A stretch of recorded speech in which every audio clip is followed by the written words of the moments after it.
Good morning, everyone, and thank you for joining us. My name is Rhoda Madrigal with the Customer Readiness Team, and we are on day 3 of our BPM Change Management meeting. We've got a packed agenda for you today, some housekeeping reminders beforehand. We're a call for informational and convenience purposes. Any related transcriptions should not be reprinted without the permission from the ISO.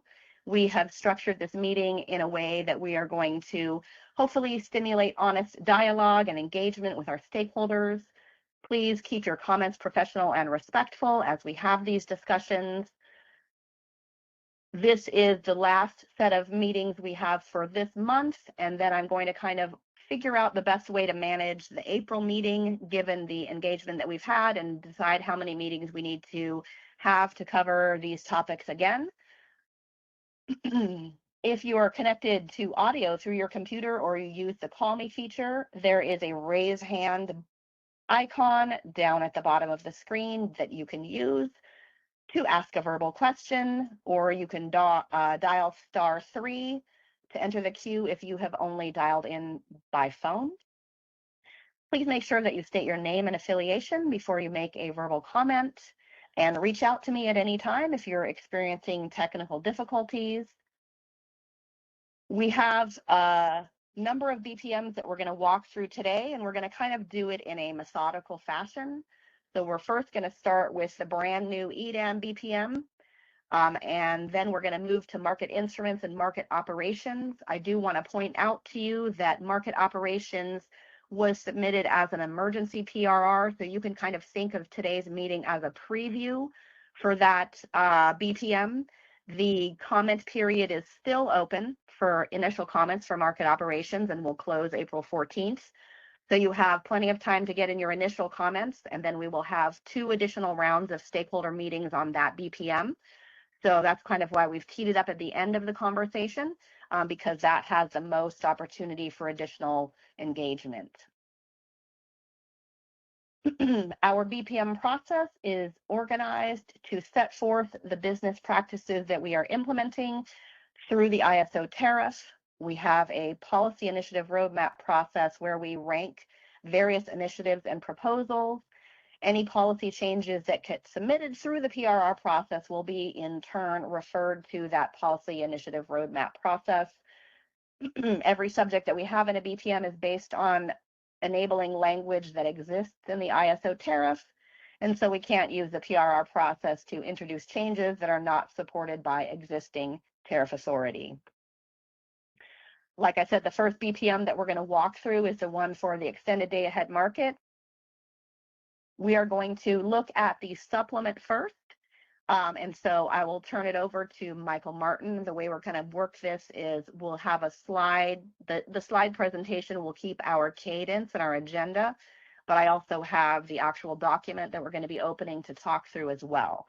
So Michael, I'll move it to the next slide for you to kick off the discussion, and then we can kick over to the attachment when you're ready to discuss that. Take it away. Sure, thanks. Good morning.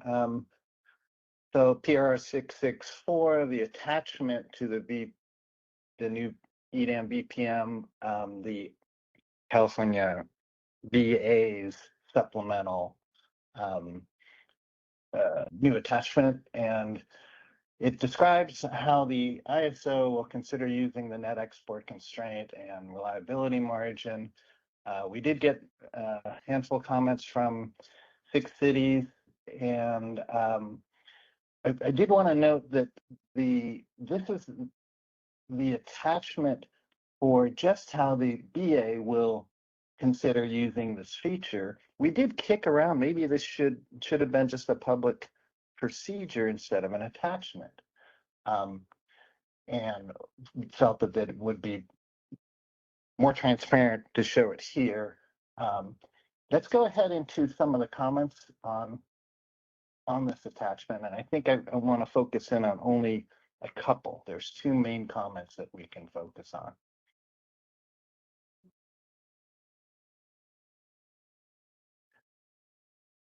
So the focus of the attachment is how the ISO may utilize the net export constraint and reliability margin, we did jump right into this section A, right into the details on how we might, consider using it. We didn't frame very much context here. That was a comment. There is the larger section in the main BPM, I think it's section 22, that has several pages on how the net export constraint works, but we will add a little more words here. The net export constraint is essentially a function to manage supply that is above a BA's RSC requirement.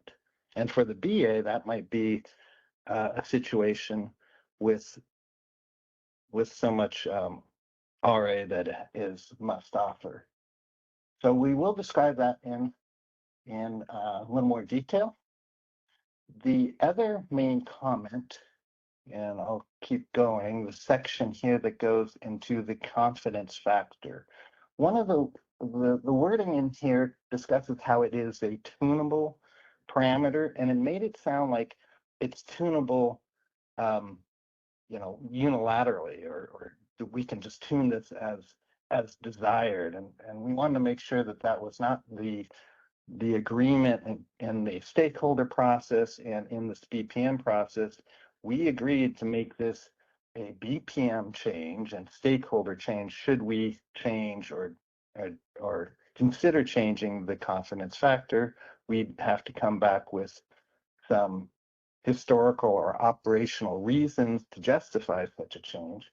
And out the gate on day one, for EDAM, the confidence factor will be set at 0%. So I'll stop there for questions.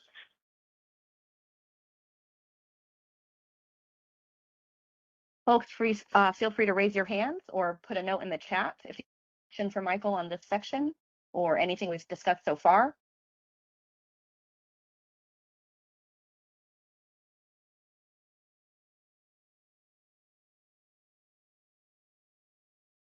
Michael, I'm not seeing anything. You can go ahead and proceed.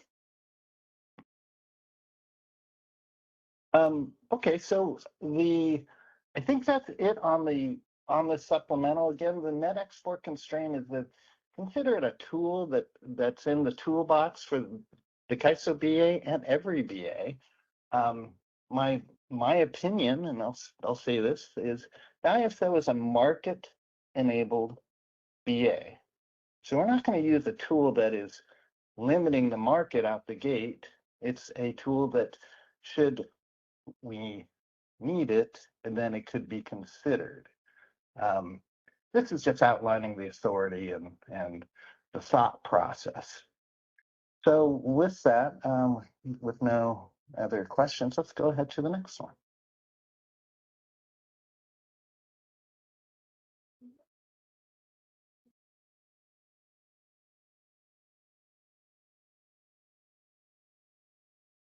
All right, let me go to the next one. It kind of hops around a little bit. So we're now here, Michael. Okay, PRR 1665. This is the new EDAM BPM. I think it's 150 pages. I expect people are still digesting it and drafting comments. As we speak, we did receive some comments from PG&E. I recall one of them was on the determination of the SOC in EDAM in a day-ahead time frame. I think the question was, how was that done? If we want, I can discuss that in further detail. Why don't I stop here, because it's such a big BPM. Someone might have a opening question that we should discuss first. Thanks, Michael. I'll go ahead and open up the document and share that, and then open it up for questions initially before you might want to go to the direct question related to what PG&E submitted. So give me a moment here. And folks, feel free to raise your hand to ask a question or put a note in the chat.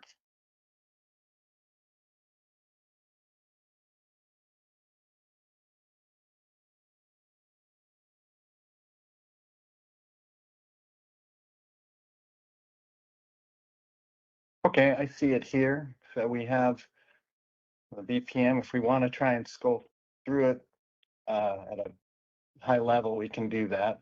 Some starting points here. We define the market operator and the market validator. We keep going here without objection. You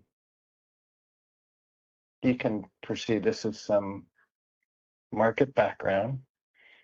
And we're building upon what is also in the market operations BPM. That BPM does have some day ahead features in it, some basic market constructs like congestion and security constraint economic dispatch.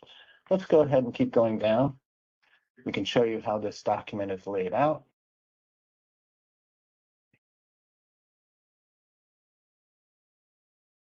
The structure of the market, and we designed this BPM to, in each section, you'll see a tariff reference. So if so the reader, if you're following along tariff, you should be able to go back and forth from the tariff to the BPM. That's the structure of this.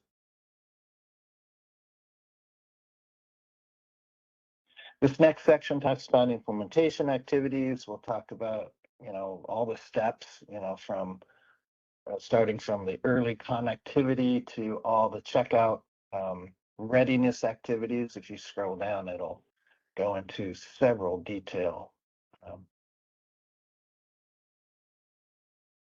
pieces here.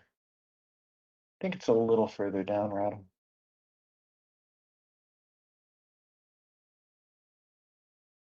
Yes.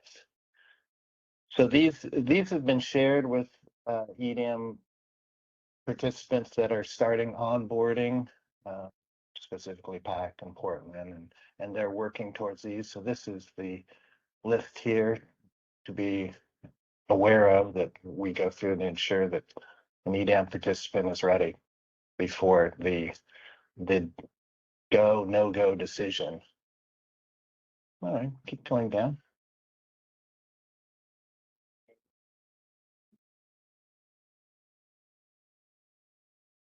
So do you want me to kind of scroll through all the readiness criteria or get to the next section? I think you can scroll through it, and unless there's someone who picks up on a specific one can look at these readiness criteria, Right. Rada, and Michael, this is Heather. Right. If folks have comments or questions on readiness criteria, now is the time to raise them. We'll let Rada just kind of do the screen scroll to get us to the next place. Michael can talk us through any highlights. And that's probably how we'll proceed through the rest of the BPM. So if folks have questions, use the raise hand feature or put it in the chat.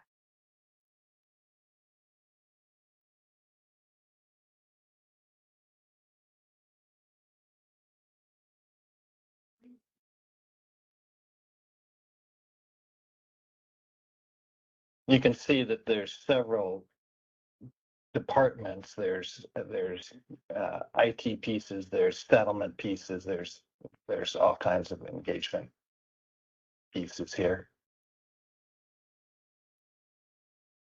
Some definitions here between the roles.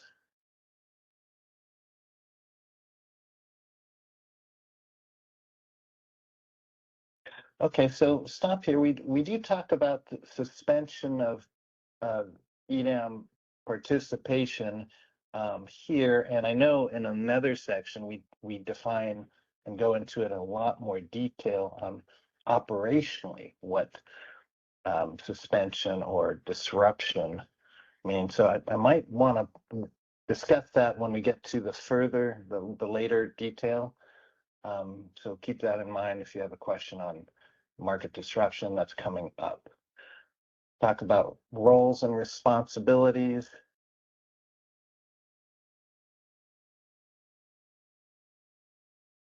Here's all the different roles. EDM and EDM BA and EDM BA may have SC responsibilities also.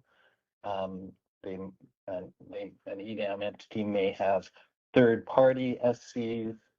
All these are defined and then what they're responsible for. So SE is generally responsible for bidding and outage information, things like that.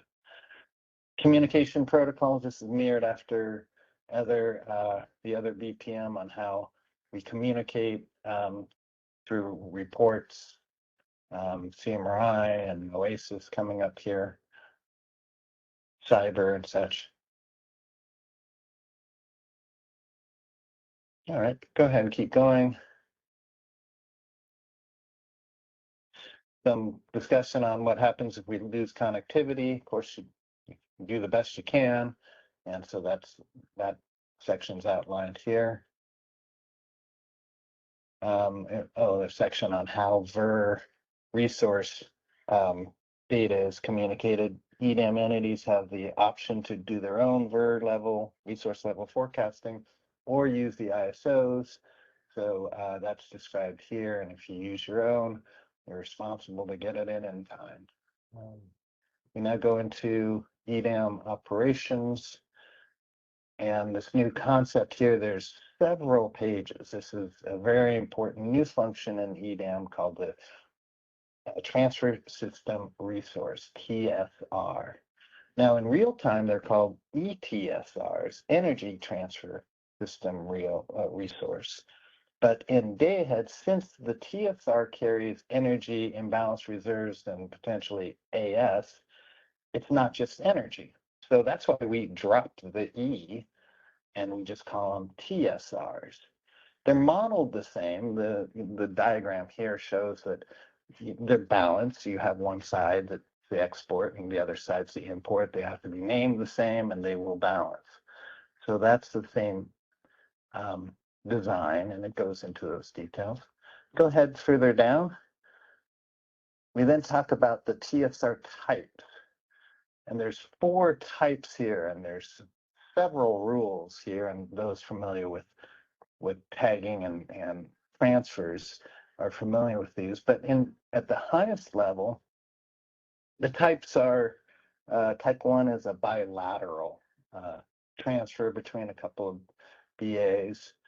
A type 2 might be high level called a bilateral. One side has bilateral but has extra capacity and then is raising their hand and saying, we'll offer this to the market and the market can help find the other side for me. And type 3 is if you're the EDAM entity and have RSC eligible transfer, and that would, another word for that would be firm. You can assure or set that aside for your transfer to your BA. The last one's type 4, that's non-RSC eligible or non-firm, but the BA may own. There's a lot of detail here, and one can spend hours on these. So it's just good to know there's different types. And in the name of each ETSR, I think we described this further down, you can tell the type because that number is right at the end of the name. So that's good to know. The attributes, this is all the things that are required for, defining a ETSR, which is in the master file. Michael, I was thinking of skipping from the attributes, which are going to kind of list each individual field to the next section, and kind of jumping down there. Do you think that's a good idea? Unless folks have questions on attributes. Yeah, sure. The takeaway is there's lots of attributes. So, there's a section here talking about transient ETSR. This is also a new type, a new offered one. Basically, it's available for that day. If you have let's say a bilateral and you haven't set this up through the master file, you can define it that day and define it with your counterparty and put it through the market. Then turn around later, say it's something you want to get into, the master file that as it's going to continue, you can do that. So this is a feature which may be really useful and to know how that works. Let's go ahead.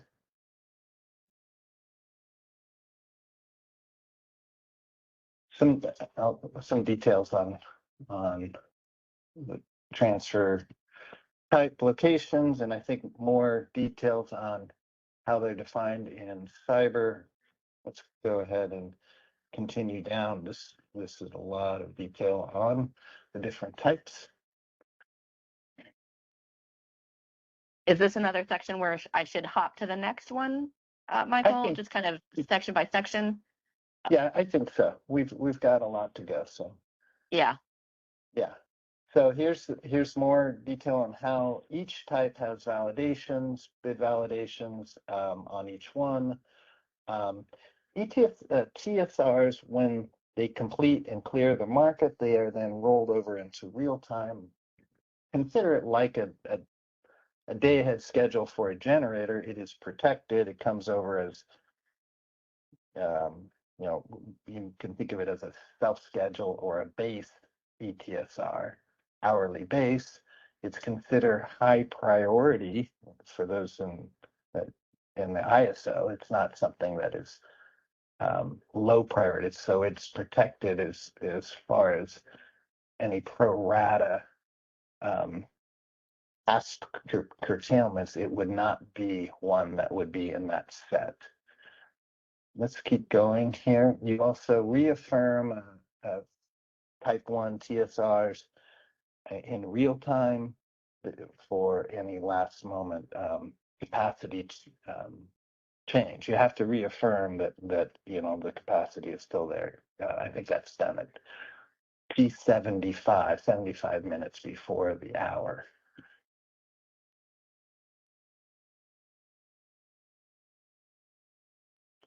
So, and yeah, here's the TSR schedule update. I actually was just discussing this piece on how they're seen in real time. Excellent. So let's jump now to EDAM disruption. This is the piece that I deferred earlier. I said I knew that there's a section coming up here on this.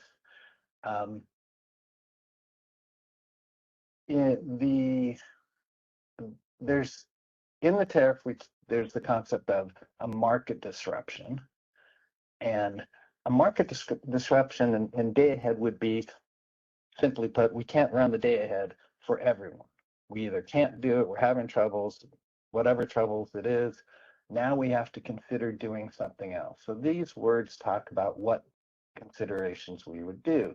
Fortunately, and for 16 years, we've never had to do this. We've published late, up to 4 or 5 o'clock, but around at 1800, then we start considering, you know, more drastic things, such as copying yesterday's results and publishing those, or stating using yesterday's, or other options. Each of the other options get worse. There's the other side of this, which is a market isolation. So suppose an EDAM operator, BA, calls at 10 minutes before the market closes and says, hey, you know, I want out of your day ahead. That's pretty difficult to unwind an EDAM entity in 10 minutes. So what can we do? And so this section defines if there's an issue in real time, right before the next day's run, we can lock or limit the TSRs to 0. This locks or limits exposure to transfer. We still generate binding internal generation schedules. So this is the operational action that we can do in real time. That's called a market isolation. And then a market separation is exactly what I've kind of indicated. How do you completely unwind an EDAM entity back to simply a WEIM entity? And that is a significant effort. And I describe it here as this is reserved for catastrophic events. You've got significant issues, and this would take, we don't even say exactly, but it would take some coordination to do that, just like it's taking a lot of coordination to turn on EDAM for a BA. All right, now we go into ancillary services in EDAM. So this is pretty straightforward. The CAISO BA optimizes its AS through the market, and that will continue. For EDAM entities, AS is simply protected. What we say is, you give us the requirement, you give us a non-zero megawatt value, and you self-schedule your resources to that requirement. Basically, you say, for these resources, this section of this capacity, I don't want you to use because I want you to hold it for my contingency reserves. Then we'll do that. The market itself is not we're not the reliability coordinator. We're not doing any sort of assurance that the BA is doing 3 and 3 AS. That's not the market's role. So the market role is just, if you need anything protected, the market will not use it. So that's a high level of how AS works in EDAM. Let's go ahead and continue through this.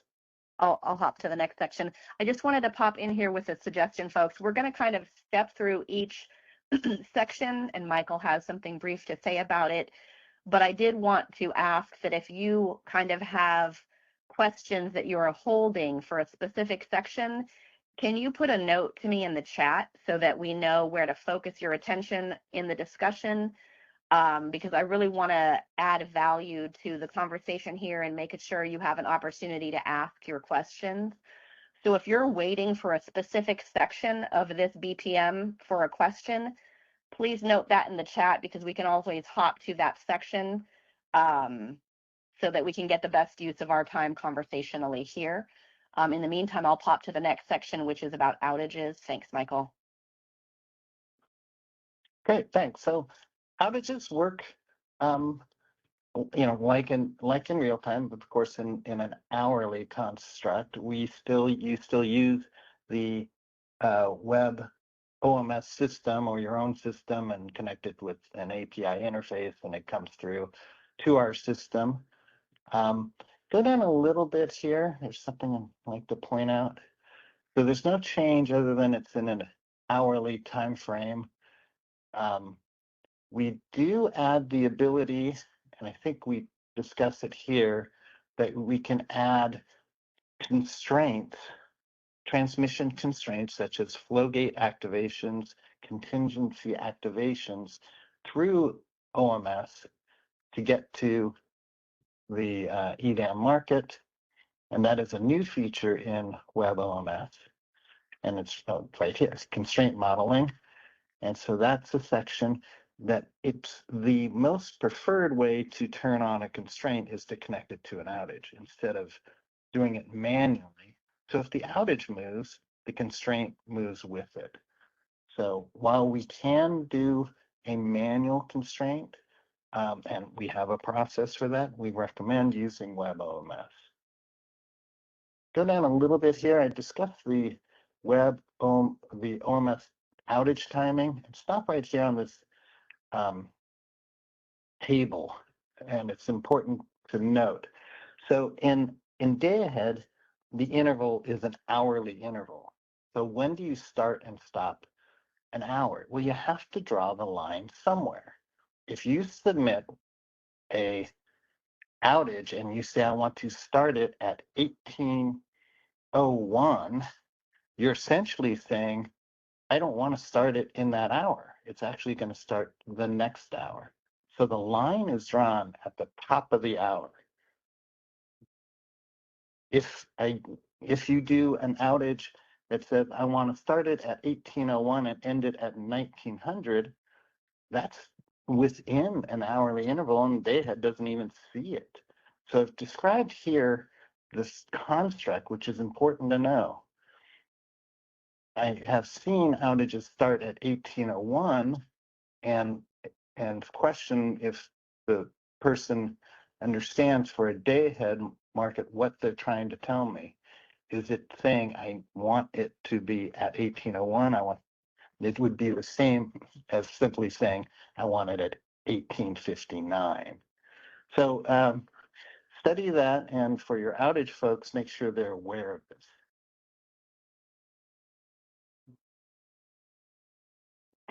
Okay, the next section is the transmission limitations, those TSR limits. It essentially says here is if you completely decide to send zero transmission, we did put language in that you need to contact the market operator.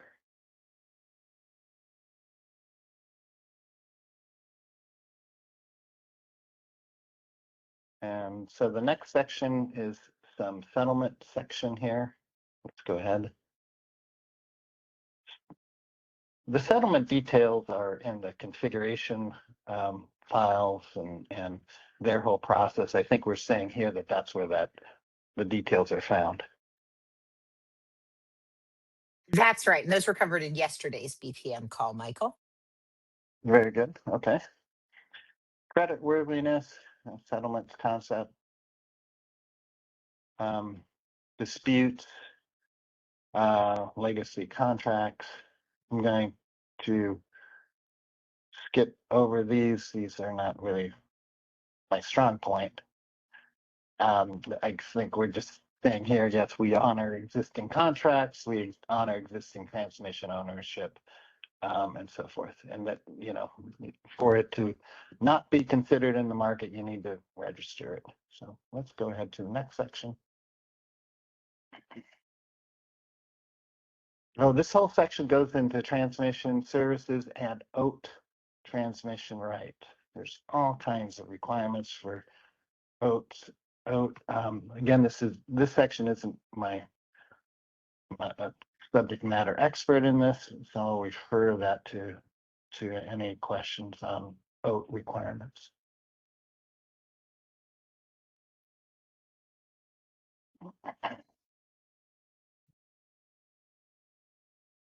It's more rules on capacity transmission made with OAT here.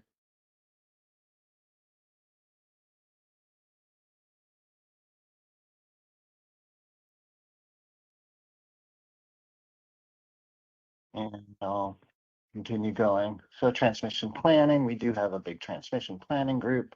Obviously, teams have worked with those in the past. Generation interconnection. There's a whole generation interconnection process, which several sure are familiar with. Keep going down to, I think we can jump to section 17. Right, before we get there, Danny, I see you have a hand raised. Go ahead and ask your question. Yeah, I just have a clarifying question. I was wondering if you were going to point out where there were changes made between this final version and the last version that was available on CAISO website? Kind of just a Oh, clarifying. yeah, that's We an are excellent not. question. Okay. We are not though, because so right, you could probably run a compare, but when we put these in the PRR process, when it's all new content for the BPM, it goes in clean. But if you talk to your stakeholder affairs rep, we may be able to generate a red line for you. Gotcha. Okay, thank you. Thanks, Heather. Let's continue down.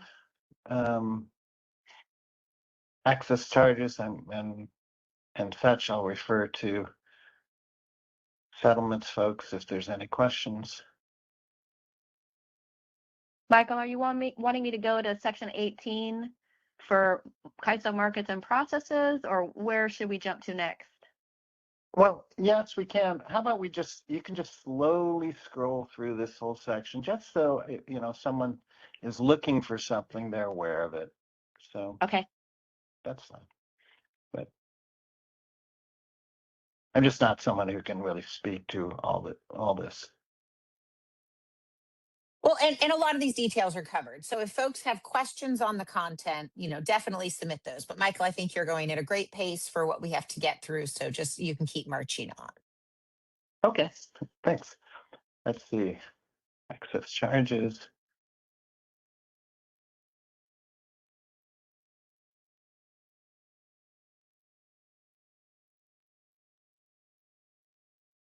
Right. So this is still part of the EDAM access charge. So we can kind of keep going the 3-year review.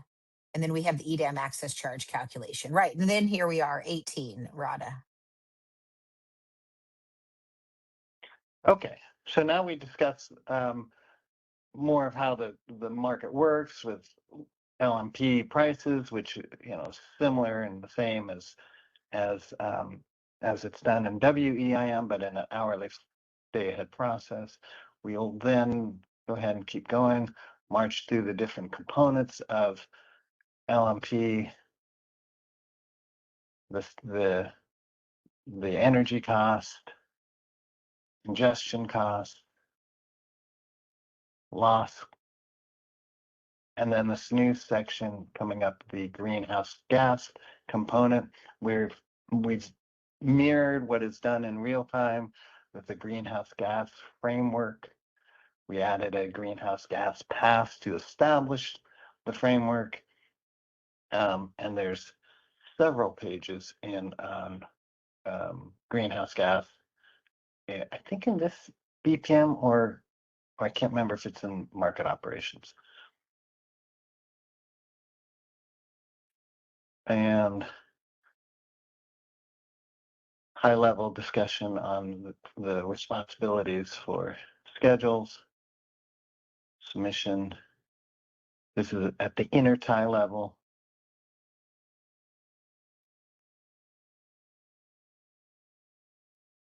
So the power balance constraint, the power balance is in other words of saying infeasible. If you are breaking the power balance constraint, you're infeasible. You don't have enough generation to meet your load demand.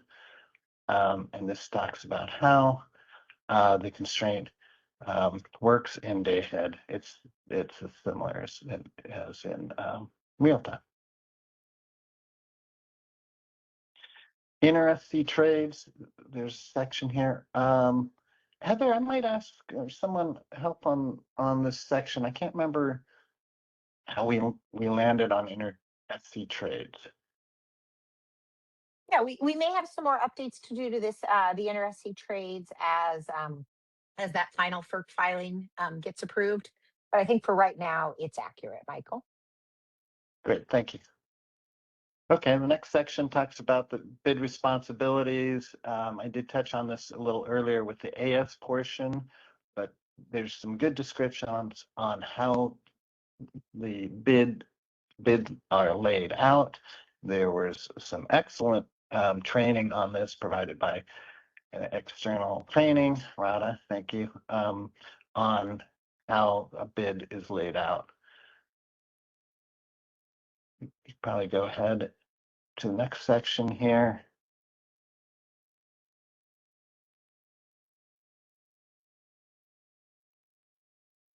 There's jump back one to the RUC availability bids. So in EDAM, there's there is a not this section. This section here talks about changes to the VER resources in EDAM. In today's day ahead for the ISO, we have a concept called the intermittent adjustment, which we use the load forecast, the resource level forecast as the final result for a VER. Basically, we throw the schedule away and make the VER forecast the RUC schedule. So with EDAM, we've improved this, that we now say that the VER will have a upward reliability capacity bid. What this will do would be it won't move that VER up unless it needs to, where before we were unilaterally moving all VERs to the top of their forecast. This is a function that is done automatically in Cyber.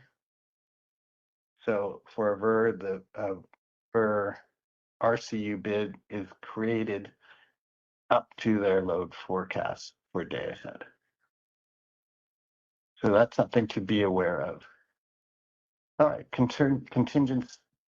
convergence bidding, virtual bidding. ISO has been doing this for years. I think all ISOs in the country have the FERC requirement to do this. I have a question. I'll stop. Michael, go ahead and ask your question. Yeah, this is Michael Volpe from CES. Just on that last point regarding the RCU bids being automatically put up to the VER, is there any way to see what they're raised to other than market awards? I mean, it doesn't seem very transparent.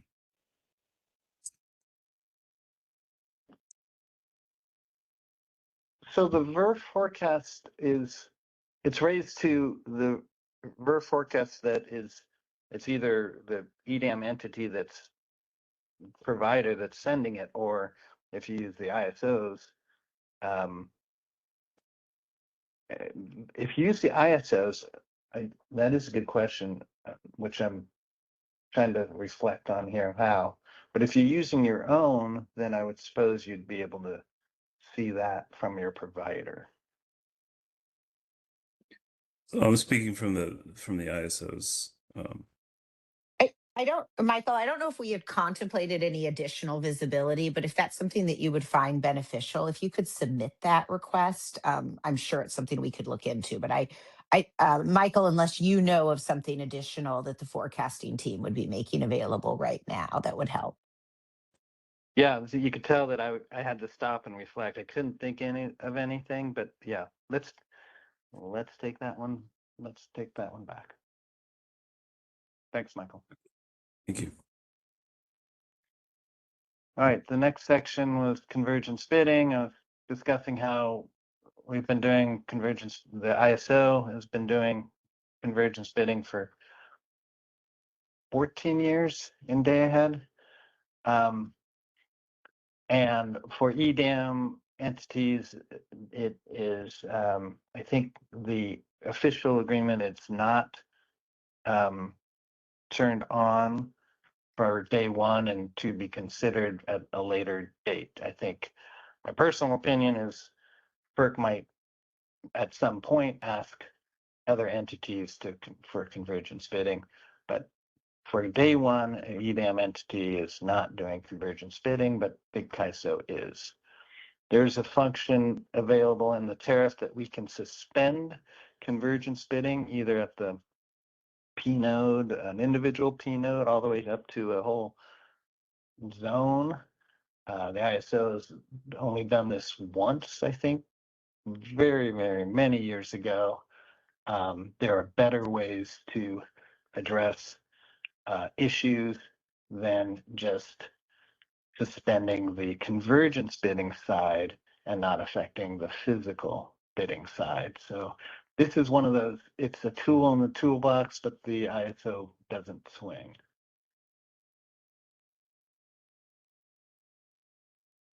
Market run considerations. This is an important one. Operationally, modeled after an existing procedure, the day ahead is very reliant, of course, on bids and our cyber system. But what if our cyber system is having a computer system problem in that last hour before bids are due?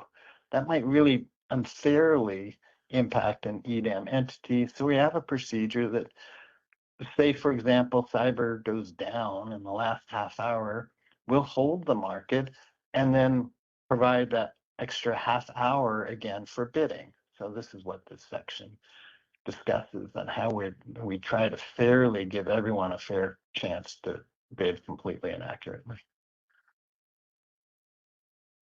Initial conditions. Initial conditions is what defines at hour one the beginning of the day ahead run, where every single generator is at the beginning of that day. So it's either online, it's offline. If it's an MSG, what configuration may it be in? The general approach is the day ahead remembers the initial condition from its last run, hour 24, and inherits it from the prior run and starts with hour ending 1. However, we do add, well, during that day, did you do a manual dispatch or an exceptional dispatch? That would change the initial condition, so we update for that. There's also a process to bridge, which is outlined in the market operations BPM at length, that should you not have a commitment in that last hour, pretend hour ending 24, you can essentially raise your hand and say, look, I'm willing to stay online and be considered online, so I don't need to cycle. And then for the next day, be online. And then this would be honored in real time. So there's a section here on what correction process we also can do if there's a potential for an error in initial conditions. Okay. Bids, bidding, base schedules. This is an important point. So when you become an EDAM entity, you don't base schedule anymore. Your final RUC schedules are now your base schedules. For those EIM entities that are familiar with the BSAP tool, where you jump over to that in real time, you don't use the BSAP tool anymore. You have your final RUC schedules. Should you need to make a change to a base schedule, or I'm sorry, change to a RUC final schedule, you would then use a manual dispatch. So we're outlining here, this is a change in process for entities that become EDAM BAs.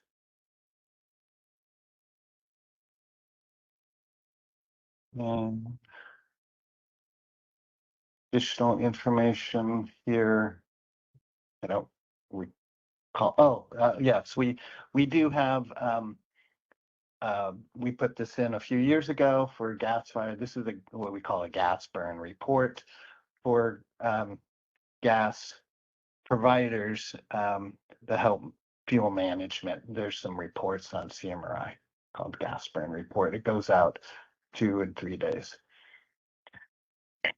Okay, the resource sufficiency section. This is a major portion of EDAM, a new function. It is mirrored after in real time, the real-time RTBS, efficient evaluation. Some people call it, T75, T55, T45 test. This is done in day ahead. It's the same concept to ensure that each BA is bringing enough capacity to meet their load. It's done. Go ahead down if you want. We talk about the timing, kind of like real time where you have an advisory run at 75 and 55. This is done every 30 minutes from 6 in the morning, 6:37, 7:30. And then at 9 o'clock, we lock or freeze the load forecast so that the entity can try to pass the RSE based upon a fixed load forecast. The binding RSE run is at 10. Oh, I see, Alan, you have a question. Alan, go ahead.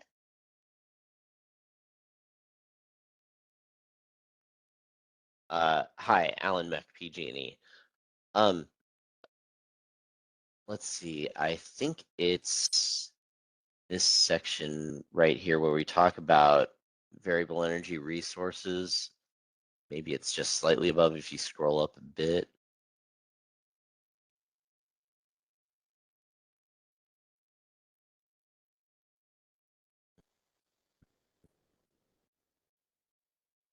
Maybe a little bit more.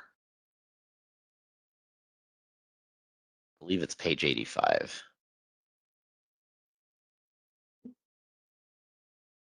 There we go. The underlined portion.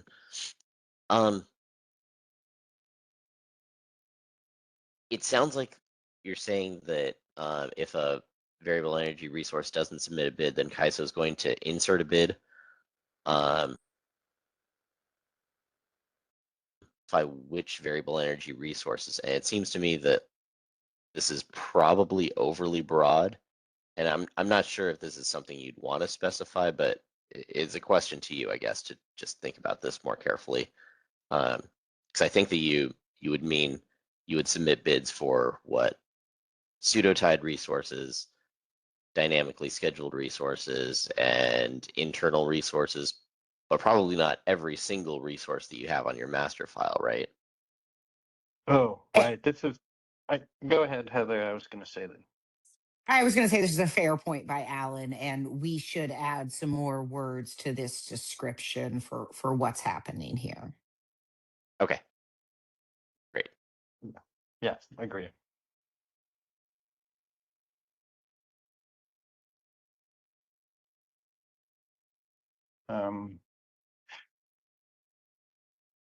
This section talks about the timing for the RFC, the process. The RFC is a bid capacity check.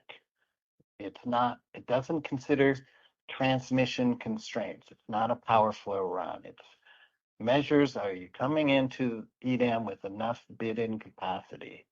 It does consider generator constraints, such as startup time, min run time, downtime, transitions, but it doesn't consider any transmission. So let's keep going here.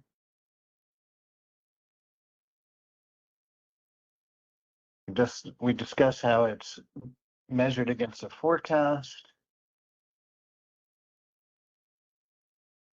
And it's also a measurement against imbalance reserves. The imbalance reserve requirement is created in the BARC system, the short-term forecast team. And there's several stakeholder processes on that requirement determination. And those are, so that I would refer to that. The AS requirement for, I mentioned how that's defined individually by the EDAM entity. The ISO does a process of considering a proxy for the 3 and 3 or their most single severe contingency, which is in ISO procedures. And then this next section talks about, let's go ahead. The RSC is, and it's the result if you pass or fail. The RSC by itself is a financial penalty only if you fail. We don't carry a failure in an hour into real time and then apply something like a Well, ETSR Michael, limitation. Michael, right, there's the pooling.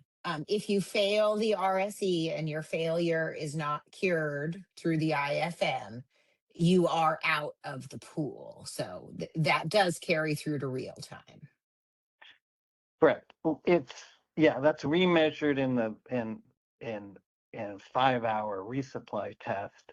And the pooling is, if everyone remembers, that's the FlexRamp product pooling, where in real time it's beneficial to be in. Well, we might not want, right. We might not want to get too deep into it or accidentally misspeak, but right. All the passing entities are pooled together, but the entities that don't pass are not part of that pool. That don't pass and don't cure through the IFM are not part of that pool. Correct. Okay, I agree. How about this? Let's make sure that if there's any questions on the pooling, because it's also described in a graph here, I believe that we provided it in this BPM. Alan has a question. I'll go to him and I'll search for that graph while we're getting your question, Alan. Go ahead. Hi, Alan Mech, PG&E again. I had some questions on this little section that we're on. So my next one is on page 92, section 211315.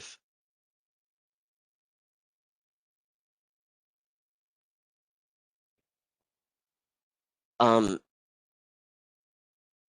just want to know if I'm understanding the process by which we're transferring. Is it transferring the RSE obligation? Hang on, I'm trying to remember here. We're transferring between two different EDAM BAAs. Is this talking about using inter-SC trades, or am I conflating two different things? You're conflating two different things. This is talking about the ISO account, how we will reflect certain things. But Michael, you want to take it from there? Yeah, it's not an inter-SC trade. This is a transfer that is RSE eligible, like a type 1 or type 3 TSR. Oh, okay. Got it. All right, never mind then. Thank you.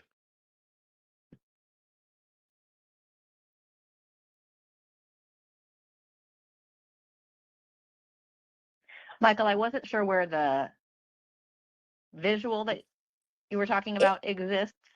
So Don't worry, folks can probably find it. There's a lovely, it might be in the EIM BPM, but there's a lovely visual. It has some boxes about the pooling, and if you're in the assistance energy transfer in the real time and the sub pools. If you would like this graphic and you can't find it or don't know what we're talking about, let us know and we can get it to you. Perfect, thanks. And this section talks about the surcharges should you fail the RSE.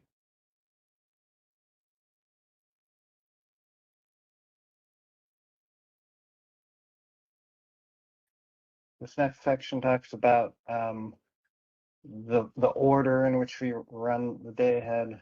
We have an MPM, a market power mitigation today for IFM.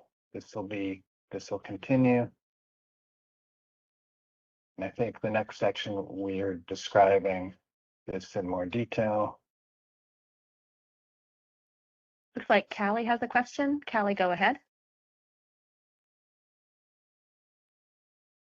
Yeah, hi, it's Callie Wells with WPTF. I just have, I guess, maybe more of an ask. So on this section where the integrated forward market power mitigation run, where you kind of go into the DCPA and the LMPD decomposition, obviously this whole process is getting a lot more complicated with the deployment scenarios and then the LMPD composition for energy and the imbalance reserve products. There's slight nuances there.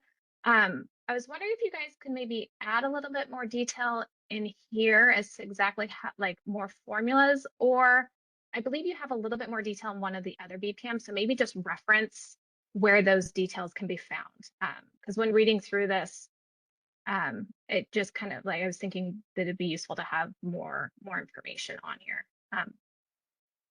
But so Correct. just, again, just an ask to add that or reference somewhere else in another BPM where you have that detail. Correct. Yeah, we do speak about it in the market operations BPM a bit more. So this, yeah, that's a really fair request. I think we can do that. Great, thank you.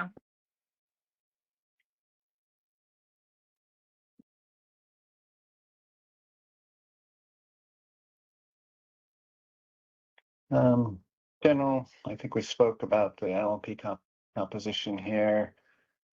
Default energy bids, we're saying that no change to that process. Alan. Hi, Alan Mech, PG&E again. The default energy bid as is a cost-based bid that is used as the floor for bid mitigation. Shouldn't that be ceiling?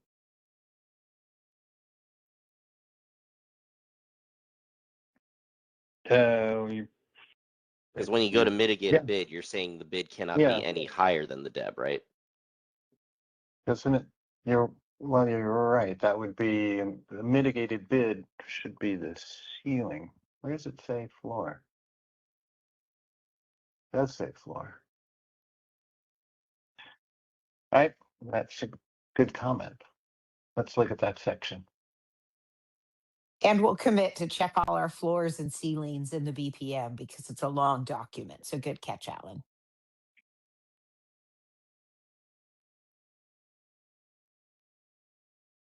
Okay, this next section looks like general wording on how IFM is economic between different products. IFM outputs, high level on what's provided, final rec schedules, awards, AS awards. We'll go into more. This should be more detailed in the market instruments where the reports are defined. This next section is on RUC and RUC load adjustments, a load conformance in the day ahead time frame. Load conformances are available to an EDAM entity and the CAISO BA.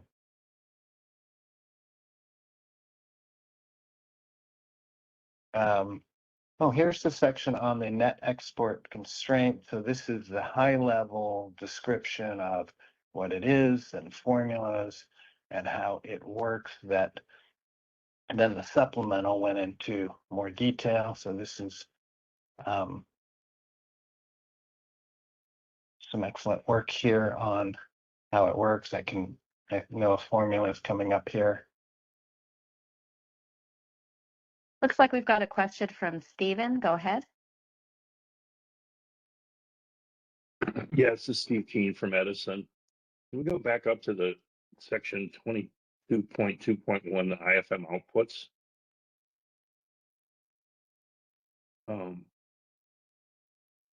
This whole thing is the IFM area and the IFM in the EDAM area. Mentions above that some of this is only in the CAISO. I think it does, but a lot of the things that are described here, like the virtual supply and virtual demand awards, optimal AS awards, those are only going to apply in the CAISO BAA. Whether that should maybe be split into, this is what's in every EDAM BAA. This is what's in the CAISO BAA. Right. It's an excellent point and good ask. We can do that for sure. Well, but one thing to note is that some of that might be initial too. I think some of that may be available at future dates or in EDAM BAs. So we should make sure we get it precise, Michael. Yep. Also agree to that too. Thank you. Thanks, Stephen. It looks like Bonnie has a question. Bonnie, go ahead. Hi, Bonnie Blair. I work with the Six Cities Group. Yeah, I following up on Stephen's point, which I agree with completely. I was having the same issue, and I confess I'm jumping ahead a little bit, but I think it might be helpful to sort of put a pin in it at this point. I was having the same issue with the PRR 1668. Which I think is market operations. There are a bunch of sections that talk about IFM processes and talk about ancillary services and talk about virtual supply and virtual demand, kind of without at that point, clarifying that those are only applicable, at least at the beginning, in the CAISO BAA. And I think if you're if you're someone looking at a discrete section in one business practice manual, and that isn't somehow repeated and emphasized somehow, it can become very confusing. And so I wanted to flag that sort of distinction between the processes that apply only in the CAISO BAA and those that apply to all BAAs participating in EDAM should be kind of, I think, clarified across the BPM collection. Right. Bonnie, I agree. The original market ops BPM, of course, was created when the ISO was the only participant. So I think we need to go back with that lens that you're talking about and say, is this ISO BA or is this everyone? This EDAM BPM was designed to be, this is for EDAM, and now we've kind of created a little bit of this confusion that you're noting. So I definitely agree. We'll take that back with that. And I think Stephen's suggestion is a really good one. You could, you could just turn them into some kind of subsection thing, or this is the list that applies in all BAAs participating in EDAM, and this is the list that only applies in the CAISO BAA, at least initially, or until changed at some point in the future. I think that would make it very clear, and it would be something that you could replicate throughout the various BPMs that talk about the IFM processes. Right. I think you guys are highlighting probably one of our key challenges as we transition to the future, which is kind of describing and isolating, what is legacy just to the CAISO BA, what is soon available to others, what is now available and being used by others. So let us thematically take that, not just across the EDAM BPM, but I'm hearing you, Bonnie, on market instruments, market operations, and potentially others. We'll see what we can capture in this current editing process, but this might be a bit of an evergreen issue that we're going to keep focused on. So thank you guys for raising it. I think it's a very good point. Thanks.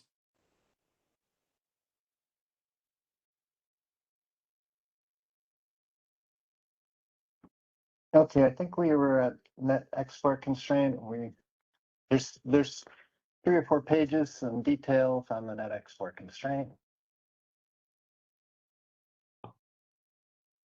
And Michael, while you're here on the net export constraint, let us I think you said this, but just to be clear, the first PRR we talked about, the attachment A supplement, you talked about how the CAISO would use this feature. That supplement, that attachment A, is a supplement to the EDAM BPM. So I know we had received some comments to the supplement asking for some further detail on, what the net export transfer constraint is and how it's used. And so we'll do a better job with the cross references. But I just wanted to bring that to light as we were in this section. Yep, very good. Let's go to this right here, the section. So the CAISO forecast for BAA demand, this is actually a new term. I think it's been updated now to, it was CAISO forecast of CAISO demand. So, and Heather, correct me, this changed also in the tariff. So that is now reflected because the forecast now is for more than just the ISO. That's correct, Michael. I think we received a comment asking essentially what is CAISO forecast of BAA demand, and are you using this term correctly? And so Michael's just clarifying that this is now a defined term in our tariff. you won't see KISO forecast of KISO demand going forward. It'll probably be one of those terms we'll have to clean up. And you'll see KISO forecast of BAA demand, meaning KISO forecasts for each BAA. Exactly. This next section, we talk about how you can provide your own load forecast or elect to use the ISO's forecast team. Section here on non-participating demand response. There's a short section there. And the VER forecast, as we discussed, you can provide your own resource level VER forecasts or use ISOs. This next section on adjustments for demand response. There's a new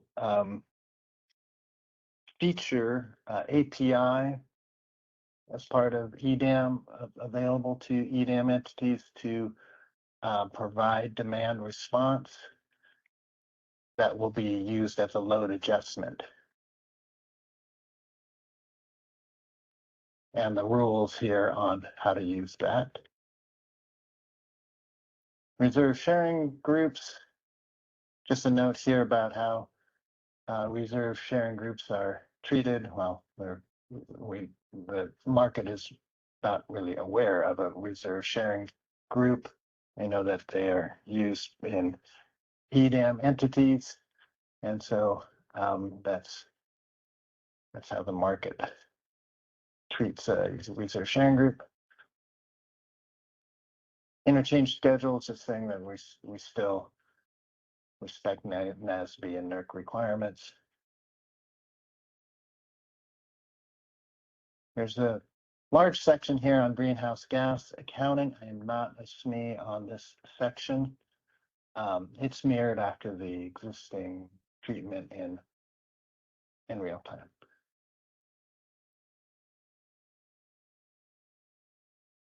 Greenhouse gas, several pages here.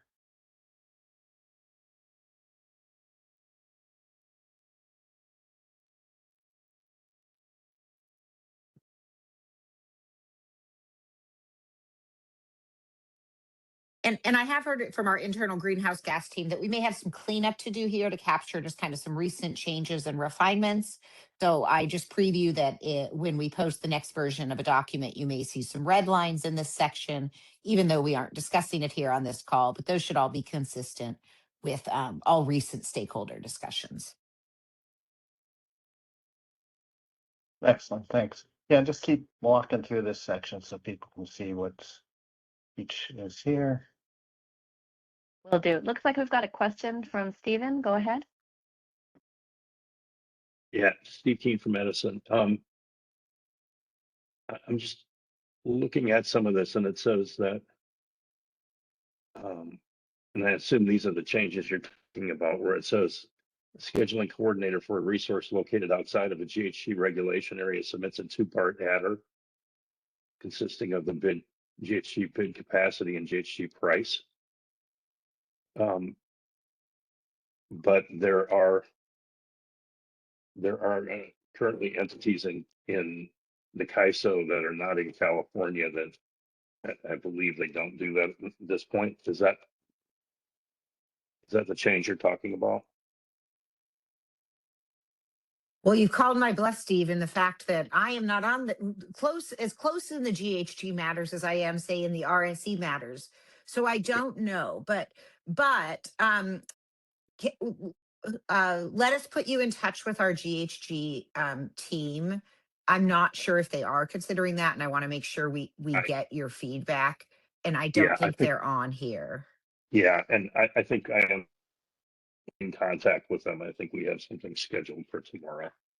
Okay, so perfect then. That's fine. I just was just hoping. I think that's what you were referring to as potential changes coming up. But I was just hoping to get confirmation, but I'll talk to them about it. Okay, thanks. And that may be correct. So so we'll just leave it there. Yeah, thanks. All right, then why don't we, I guess without objection, just jump all the way down to the next section, 24, market validation. The market validation team is described in the tariff. It is a separate team from the market operator. There are, they have essentially the authority to do some price correction should it be determined. And there's some discussion on the scope of price corrections here coming up. The price corrections reasons, data input, software failures, there's something inconsistent. These are outlined in the tariff and described a little bit more in here in detail. Here's more price correction methods. For real detailed questions on this section, I'd refer to the market quality team themselves. We do publish price corrections and price corrections reasons at a high level on OASIS and CMRI. There's a timing for price corrections. There's rules on when you can do price corrections and the reporting. And then there's a section here on the administrative pricing should EDAM market disruption occur that mirrors what's done in EIM, where we have a market isolation or market separation. We can apply a administrative price. Whole section on congestion revenue. Well, a small section. Here, I'm not on the CRR team, so I'll refer questions here, but it appears like this is not a section right now offered in for EDAMs. Next section, rule of conduct. Makes sense that participants, you have to be mindful of the rules of conduct between merchants and transmission authorities. And our next section on market monitoring, we have a market monitoring DMM team. They've been in place for many years. They are essentially separate from the market and separate from the ISO BA. They are an independent market monitoring team. Next section here discusses the FlexRamp product and the connection with real time with the FRP product. All right, so this next appendix area is a little more nuts and bolts on how the EDAM is executed and done. This first section talks about how we do a day one, or we use the words D1 and D2 and D4. The D2, the 2 days out and 4 days out, think of those as study runs. The process is to try and work out issues and maybe the best constraints that an EDAM entity wants to enforce, and do that in the day 2 or day 4 timeframe, so that the day 1 would be most accurate. And also, we're not scrambling in the day 1 timeframe and then potentially publishing late. Michael and Rada, before we run through all the appendices, do we want to run through all the appendices? Should we take a small, Michael, do you want a small break before we switch to the next BPM? How do we want to handle this last bit? I don't think we've had any questions indicated for the appendices yet. Right. I think at this point, I think that's high level. I'll just say this last section is how we coordinate turning on constraints, in an iterative process in the D2, 4, D2, D1. And it outlines, this has been thought out a lot, stakeholdered with the EDAM participants and the onboarding process. So certainly look at that detail, and I think that's fine to take a break. All right, sounds good. It's 10:21. We'll pause until 10:25.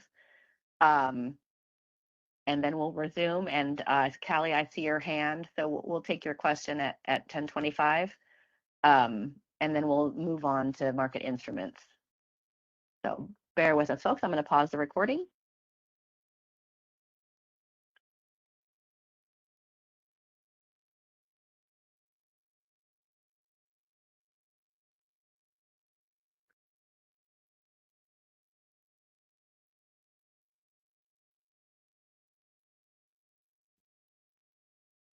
Our next item up is the BPM for market instruments, but Callie, I promised that we'd get to your question before we move to that section, so go ahead.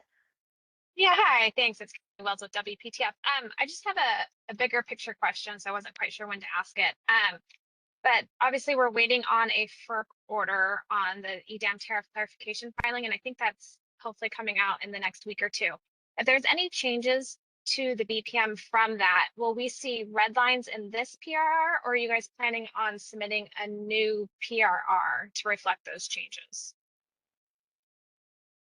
Rada, will you remind me when our next post is due? Like, when do we post a document again for the next meeting? Let's see. So the recommendation for this round is due essentially at the beginning of next week. And so that opens up another comment period that goes until the 14th. And so then we would have, if we have some changes in our final decision, our final decision would be posted, you know, after at the end of April. So I'm not sure if that helps you with timing. Yes, but it we either does. need, okay. You're right. It does. So Callie, we've requested a FERC order by April, on or before April 8th. And so it sounds like there's a slight possibility we could have that in before the 14th comment period closes. But in all likelihood, it might be, I think it sounds like just before the recommendation. And so we'll try to find the best and most transparent place to make those. But the goal would be, if we can, to complete that within this process. It may not be possible though. Okay, I appreciate that. Yeah, I just want to make sure that we'll have ample time to review those changes and then also submit comments on those as well. So as long as we have an additional comment period, once those changes are put into place, I think that makes sense. Thanks.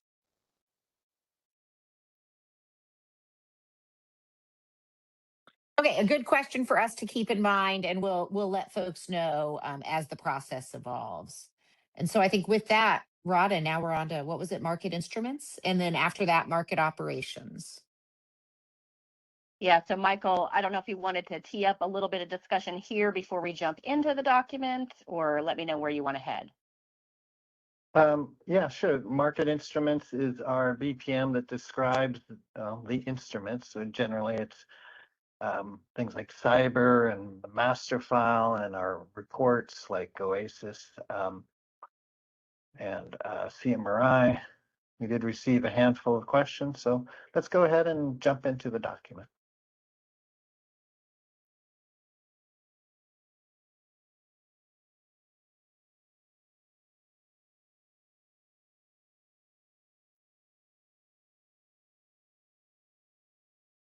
As you're pulling this up, the market instruments BPM shouldn't have a lot of the descriptions of the function.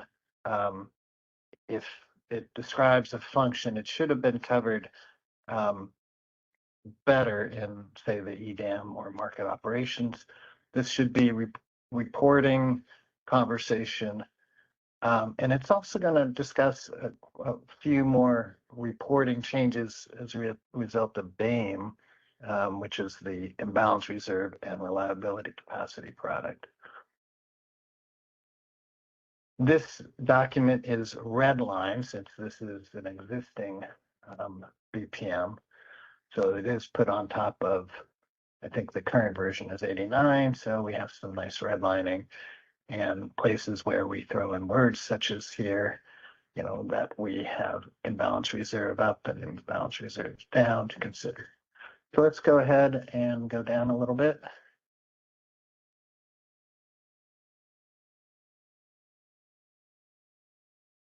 Michael, So- I'd like to jump in here real quick for a second.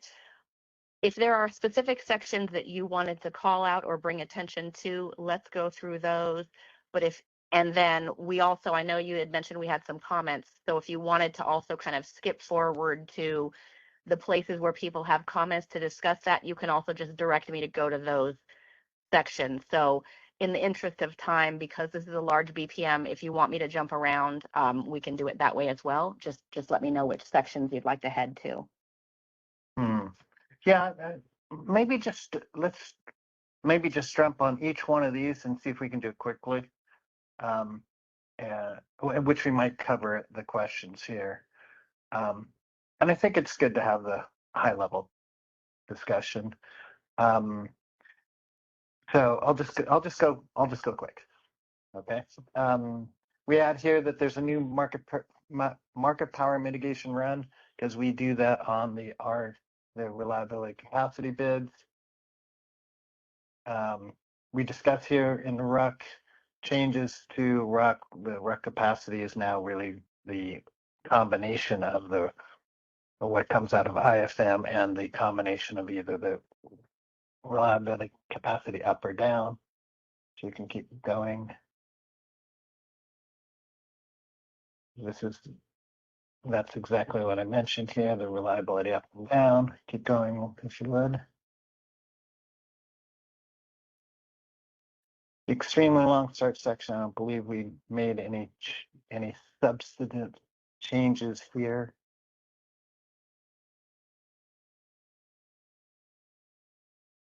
Yeah, perfect. As you're scrolling down, that's perfect.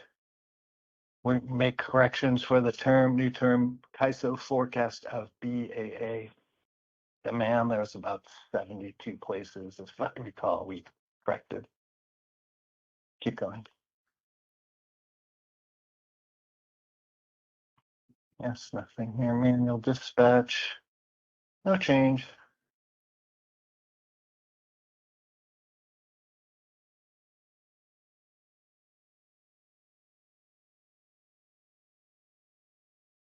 This is more conversation on what the reliability capacity up and down is. I want to get to some of the real changes to the reports and interfaces. Here's the description of what imbalance reserves are. It goes up and down. It's a product that reflects uncertainty of load, wind, and solar. All right. Here's market interfaces. So we go into cyber.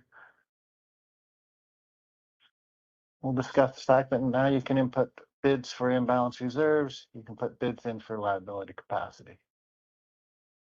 And then in CMRI, let's see. There's a larger section further down. Keep scrolling.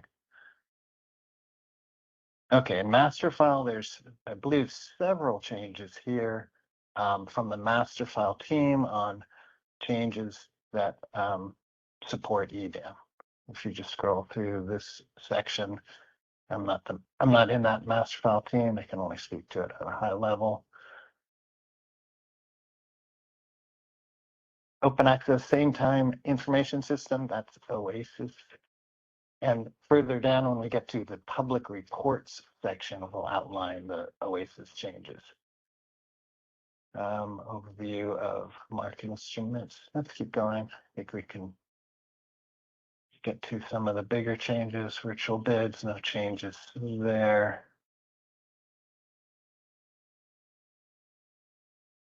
Yep. You can see most of these are just additional red lines. You know, we might end up doing what you mentioned to do here earlier, Rada, which there's a section coming up there's two main sections here. Changes to OASIS reports and CMRI reports. There's the main changes to the master file section, which we already went over. There's the inter-SC trades sections that But if without objection, why don't we jump down to keep going, the CMRI and OASIS reporting sections. Okay, and I also see we've got a question from Adora. Go ahead and ask your question. And Michael, maybe you could tell me what number of the section you want me to go to. This section that you have now is where my comment lies in 3.3. I think CAISO, it'd be helpful if you guys made it very explicit that reliability capacity bids will be inserted for any resource that submits an economic bid. That's what the tariff says, but the language here is pretty ambiguous.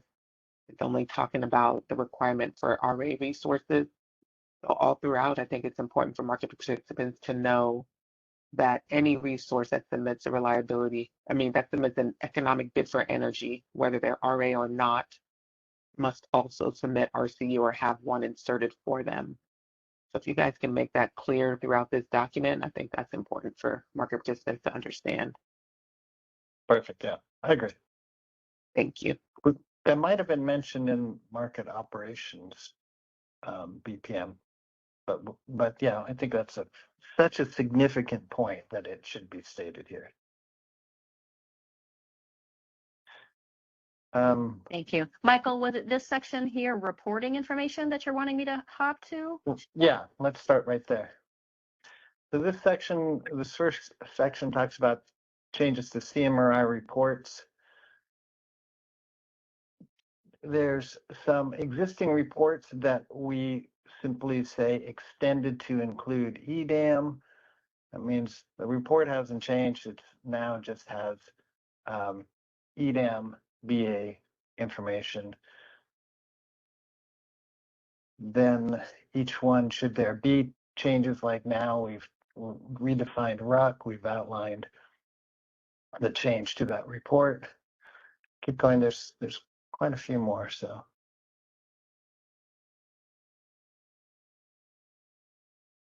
Here's the whole section here. These are all new reports, and it's important to note that these EDAM reports, the filters are different. If it's an EDAM report, then it might be EDAM filtered. For example, this is a report of the first one, the TSR capacity limits. Well, that's an EDAM level report. That's not an SC report. Several of the existing CMRI reports are SC based.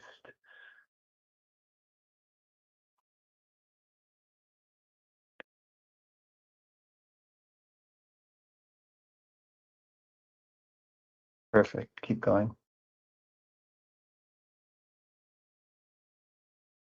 Go up a little bit. Sorry, Oh, yeah. Is it here, the GHG that you were trying to Yeah. get to? Right, there's GHG reports here outlined. CMRI is a secure system, so it's resource level. It would be at the BA level or the SC level should you have SC responsibilities. Post-market reports, those are generally settlement reports such as expected energy. Okay, I think I thought I also saw a hand raise and then perhaps lower, so I'm not sure if we addressed your question or if you still have a question, please go ahead.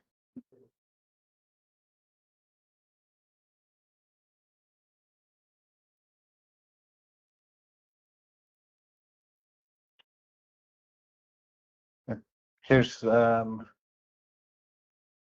reports added here for settlement purposes, loss opportunity and forecasted movement.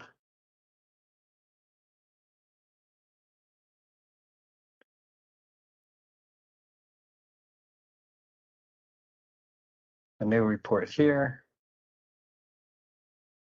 We note here under contingent convergence bidding that we'll extend it should an EDAM entity start convergence bidding. Go ahead and keep going.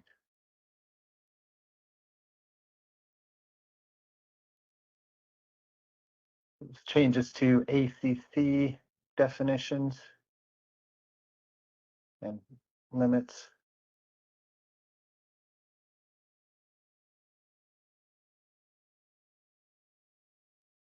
Here's a perfect place to stop here. A handful of reports new for EDAM. This is results. This is the TSR details.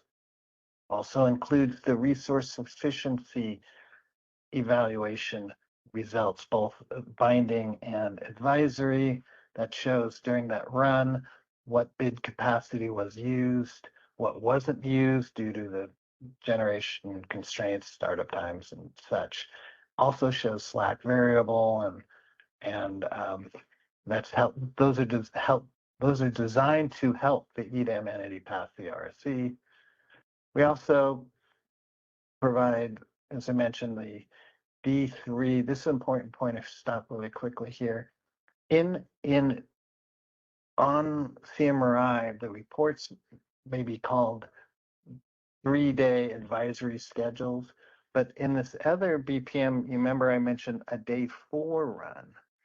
What does that mean? So we changed that run. The day 4 run is typically not run until late in the afternoon or sometimes in the evening.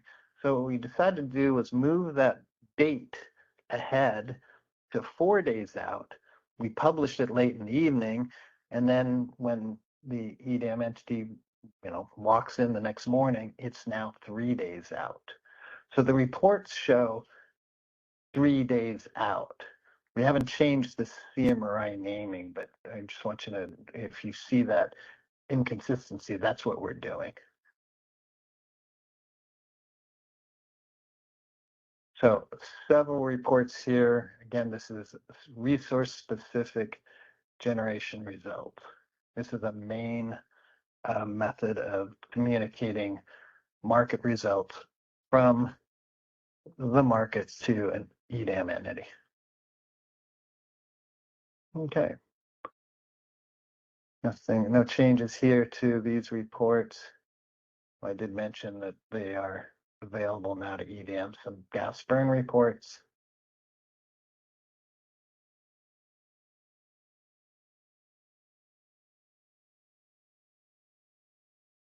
We made any changes here. Is there another section you want me to jump to, cyber or? There's a cyber report. Yes, let's jump to that.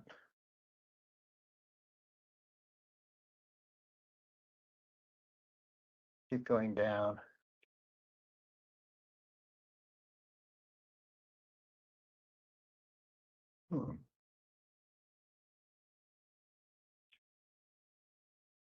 I didn't see it. I'm going to have to take an action. There's a new cyber report that I think we missed, unless we skipped over it. But it's for RSC capacity available to EDAM entities. So I'll make sure that's noted in here. We can move on for EDAM entities that are in onboarding. They're aware of it. Let's go down to the public section 13. So this is the OASIS reports section. Several changes to OASIS reports. OASIS, of course, is public, so we're throwing this out to the world.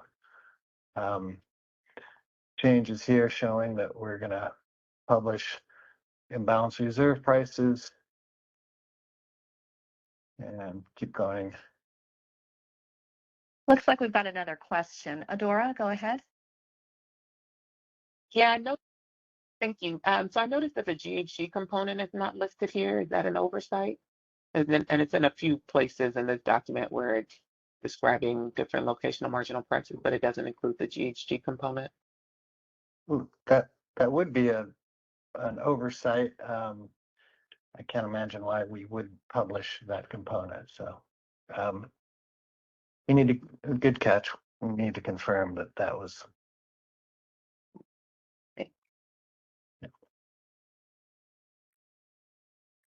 Other question? Looks like Steve has a question. Go ahead. Yeah, Steve Keen from Edison. I've noticed, like, in that section, like just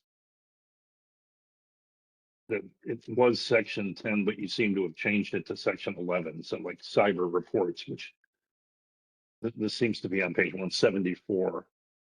It's changed its notation from 10.3 to 11.3, but it contains an exhibit that's still listed as 10-3.1. Oh, yeah. I think that may be why you were having trouble finding some of what you were looking for. I think in this whole Yeah. section, you seem to have changed the numbers, but not for the exhibits. So you may need to go back and adjust that. Yeah. Thanks. Let's capture that. That needs to be Right. done. So I'm just restating it. So because we're going to go through these recording notes. Thank you, Steve, for raising that. We should check on the market instruments BPM as well as all other BPMs that are figures or other tables are updated to match any updated numbering in the document. So thank you, Steve. Right. And actually, that's usually lands on me when I post it. Then I have to redo the table of contents and do all that. So, which is sometimes a non-trivial task. So you mentioned though that there was some new cyber reports, but there were no red lines in that section. So was the section also meant to have been redlined, or was it really just only the table name that needed to be changed? I doubt. I know that there's a missing cyber report in there. I didn't see it now, and I described it. So it could be both. It could be it's missing and the table contents needs to change. But we'll And definitely Michael, capture. that was a single report, single cyber report you were talking about, and that had the additional RSE capacity. Was that the one that folks will see in the next round? Correct.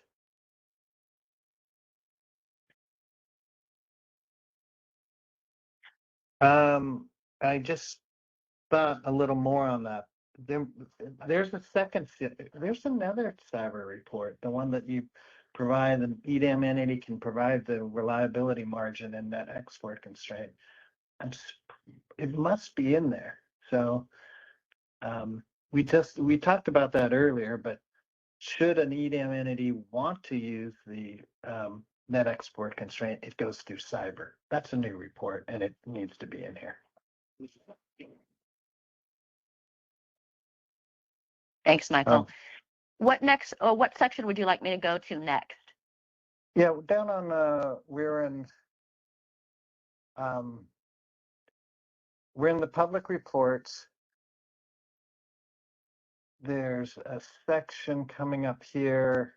I know there's new ones under imbalance reserve.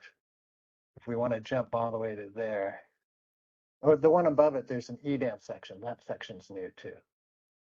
So here's new. Again, we're in OASIS. These are public reports. We publish the load forecast, the wind forecast, transfers. We do publish the results of the RSC. I do want to note that we delay this report. We don't want to advertise to the world a day in advance that a BA is potentially deficient. So that report is delayed by a day. We have the net export transfer constraint I mentioned earlier. Should an entity use that, we also publish that. Keep scrolling down. Here's all the imbalance reserve reports, the thresholds, the polynomials, the histograms, the forecast, all this detail in the imbalance reserve. And this is published publicly.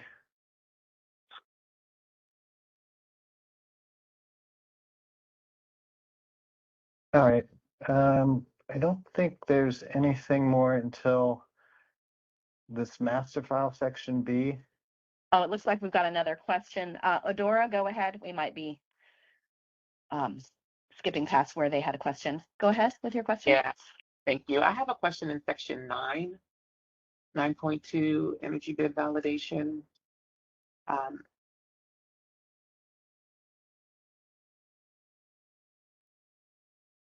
Yeah, but just below here, you guys write that ISO creates energy AF and imbalance reserve bids, but the tariff does not say anything about bid insertion for imbalance reserves. So is that correct?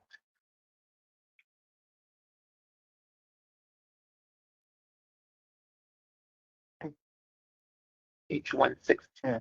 Yeah, I know we do for reliability capacity. Yeah, but I'm trying to, I might be just overwhelmed at all the talking I'm doing, and I can't think right now, but I don't recall a bid insertion for imbalance reserves. We'll have Well, to Michael, actually. why don't we take that back, right? There is a level of just, it's so much. And so we don't expect you to hold all these details in your mind. Thank you, thank you, Adora, for raising it, and thank you, WebEx, for recording this. So we'll follow up on that. Thank you. Thanks. Okay, let's jump all the way back to section. It was a master file section, and I think it was Appendix B, right there. And scroll down a little here. And yeah, so as you expect, there's several changes to the RDT, the template that we get generator details that are outlined here. There's, if I recall, there's several changes. If you go through this is where you'll find those changes.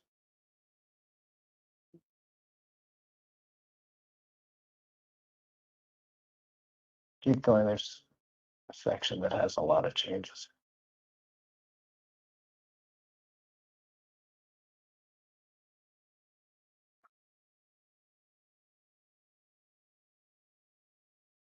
Okay.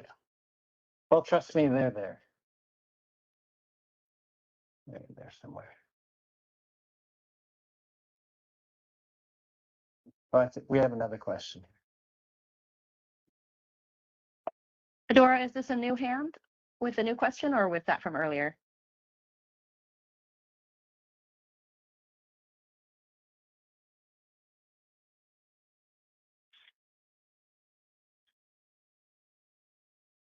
Looks like that was an earlier question.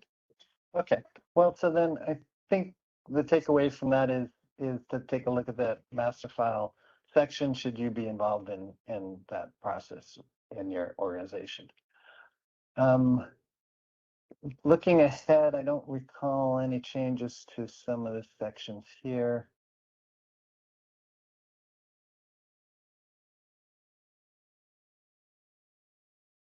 And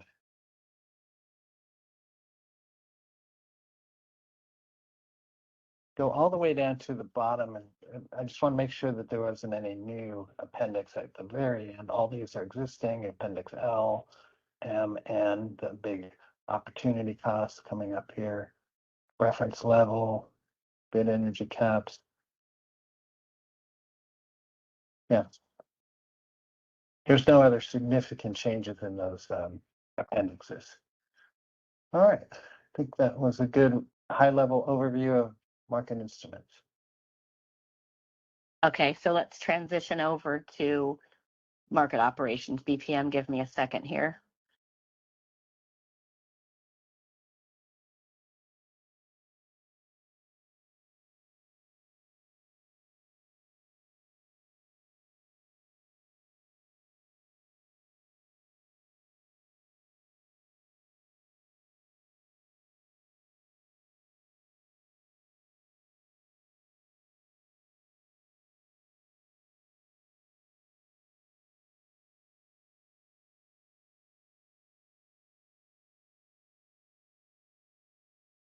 Market All right, so operations. yeah, here we go. Yeah. So market operations, here we are, and then I kind of flipped back and forth. So if you want to tee it up so that we can, for the people that are fast forwarding through this recording later, we can talk about this, and then I'll flip over to the BPM when you're ready. Sure.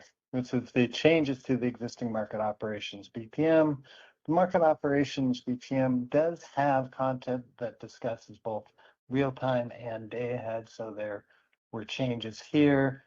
I would At the highest level, most of the changes are changes that address imbalance reserves and reliability capacity, the DAME changes.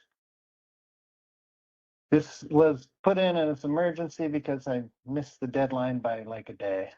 So, but in following the rules, it is officially emergency, but as Rada mentioned, we're putting it out, even discussing it early, so. Right, so just Okay. from a process perspective, this discussion that we're having here is kind of a preview. This BPM will go through, or this PRR will have 2 additional full meetings. So at the end of April and also in May for discussion. So you'll think of this as a preview before you submit your initial comments by April 14th. And then we've got the initial meeting at the end of April, and then we'll have a May discussion. Is there a section, Michael, that you'd like me to start off with in this BPM?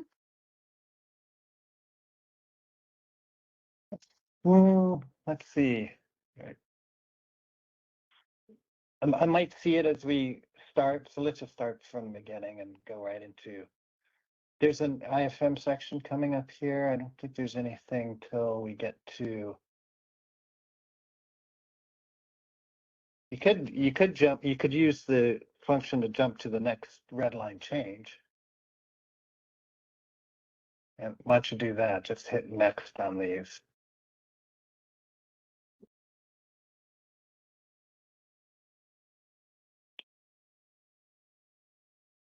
So changes here that reflect the redefinition of rock.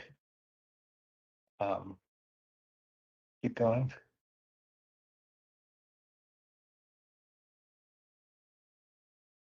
Right.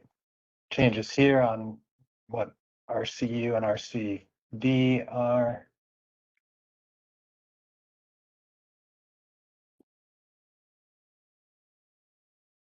Yeah. Keep going. This is a good way of doing it. It'll find the change for us.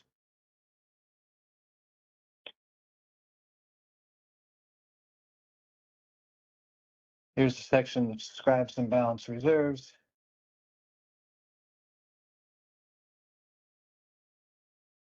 And again, folks, we're going to kind of hop through these changes, but if you have questions about specific sections, we have about an hour left in this call. And so feel free to kind of have us raise those questions to the front. Otherwise, we're going to kind of hop through these changes. Michael, I just wanted to put a pin on it, mostly for the recording. Earlier, we talked about whether bid insertion rules were fully covered in the BPMs, and this may be another place we want to look at supplementing that BPM. Thanks, Heather. Good.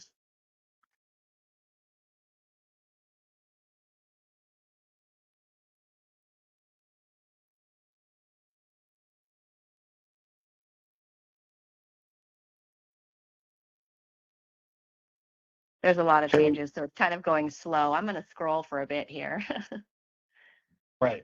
There's good conversation and red line detail again for imbalance reserves and reliability capacity.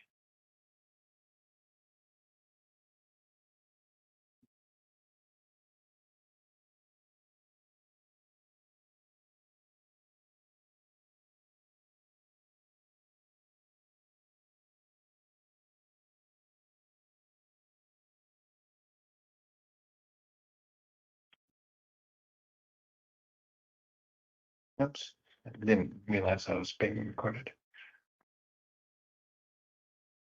Okay. Callie, I see your hand raised. Go ahead. Yeah, hi, it's Callie Wells with WPTF. I think it's this section when you guys are going through the different components of the LMP. Yeah, okay, so I think it's in both the reliability capacity and the imbalance reserves. You use the term system-wide perspective. Are you guys meaning system-wide in terms of EDM footprint-wide or system-wide in terms of BAA-wide? Because I know for the energy LMP, we're making that transition from a footprint wide down to BAA wide. So I was just curious if you guys can add the clarification here in both the reliability capacity and the imbalance reserve pricing components. Right. Good point. In prior to EDAM, the word system always just meant the ISO. So I know we use the word system sometimes for the combination of the zones, like our zones in California. So now that you mention it, I suspect that there's some incorrect use of the word system. Right. Yeah. It's a good point and might be one of those that we're going to have to work to transition over time. Because I think legacy, we use that term a lot of places and it meant something. And as we mean something different, Callie, it's a good call. I think you caught it in a few places in your comments, but I think there's probably more places and we'll try to catch what we can on this round. But it might be again an evergreen issue. Great, I appreciate it, especially because these are both new products. So understanding the pricing would be helpful. And similar, another comment is on the congestion component. If you guys can provide a little bit more detail, because I think like the IR, the imbalance reserve pricing congestion component for the up is based on the upward deployment, but down is on the downward deployment, and just adding that detail and clarification kind of throughout would be helpful. And that the energy congestion component has now like 3 different congestion contributions. So kind of getting down to that level of detail would be great. Thanks. Yeah, good point. Got it. Thanks, Michael. Was there something additional you wanted to speak about with reliability, capacity, or imbalance reserve pricing? No, let's keep doing the next here. We can hit other sections. Good comments.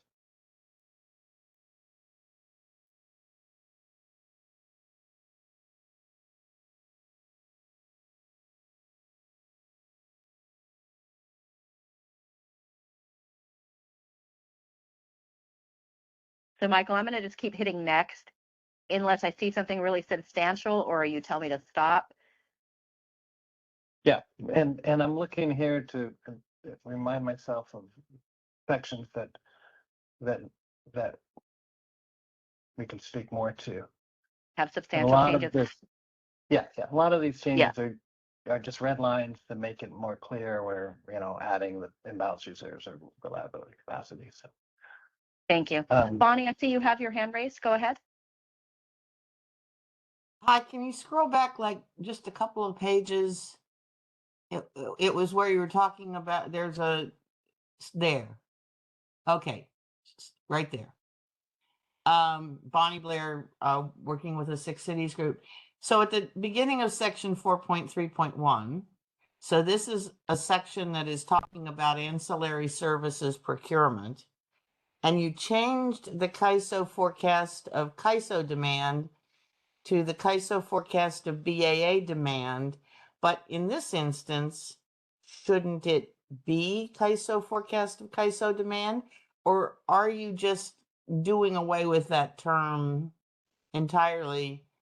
And when it talks about CAISO forecast of BAA demand for the CAISO, you're still going to use the BAA term. Is that question clear? Yep. And I think we're getting rid of CAISO forecast of CAISO demand. Entirely. Entirely. That doesn't mean it's not still in here. So that's probably a cleanup item. And right, it'll always be even though it would be, I'm sorry, even though it would in theory still be accurate in this particular Yes. section, for example. Right. It would still be BAA demand. And then, maybe we could add a parentheses that said the BAA is CAISO. But so same meaning, but different. Right. We're trying to get rid of that term. Okay. All right. That's helpful. Thanks. Looks like we've got another question from Steve. Go ahead. Steve Keen from Edison. Right in this section, that first part where we were already discussing, talks about the CAISO procuring 100% of the AS needs associated with the CAISO forecast and BAA demand. I noticed this before. CAISO seems to refer to both the overall market operator as well as the CAISO BAA operator. And I find that a little bit confusing sometimes. So like, Yeah, let me Steve, see. let me take a crack at that. So I think at the request of maybe your organization and some others, we've been trying to distinguish between what CAISO functions perform as the market operator for everybody, and then what functions are being performed for the CAISO BA as a participant in that market. And so, Michael, did you want to speak to the terms that we're trying to use to hit on this distinction? Yeah, sure. Yeah, the market operator is the independent, operator of the system that should only do something that is equal and fair to any EDAM entity or CAISO BA. The CAISO BA is never really referred to as an EDAM entity. It is the CAISO BA that is participating in EDAM. So absolutely, it should say if it's a CAISO BA operator or action, we should be saying it's the CAISO BA. If it's market operator, it's a market operator. And I think in looking back on the BPMs in the past, we did overlap that term. We would say the CAISO BA will execute the market, which is not correct. So we do need to clean up that language. Again, it's because we didn't have any other EDAM entities. So I think that's a fair ask to watch for that. Yeah, so like here where you have the term that you're putting in CAISO forecasted BAA demand, should that actually be independent market operator forecasted BAA demand? Not there, because that's a tariff defined term. CAISO forecast of BAA demand is the term in the tariff.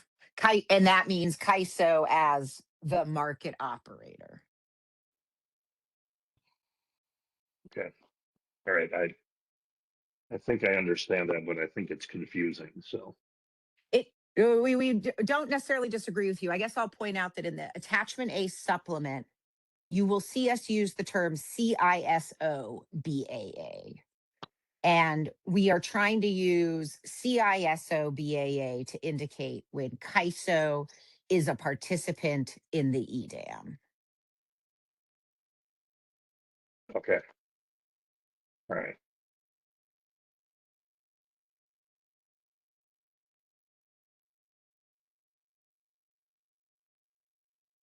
All right, Michael, did you have anything else on this screen, or shall I hop to the next change? I think we jumped up here. Yeah, no, I don't have anything more on that section.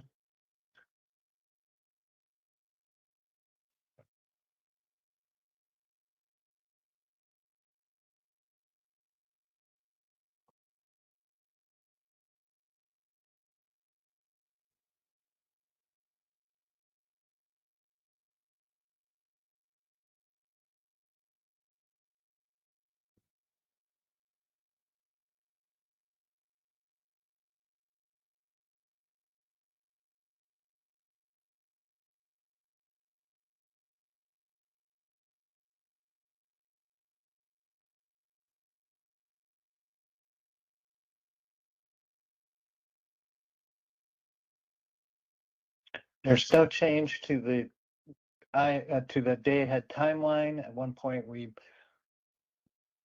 might have been kicking around changing the market close or market publish deadlines, but just so you know, we still will close the market at 10 and strive to publish at 1300.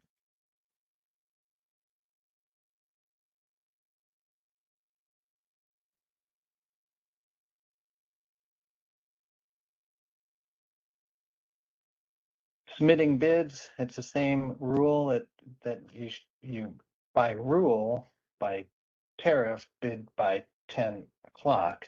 However, we have noted in other places to help the CAISO BA, one should try to bid sooner. especially if you're a load serving entity. So.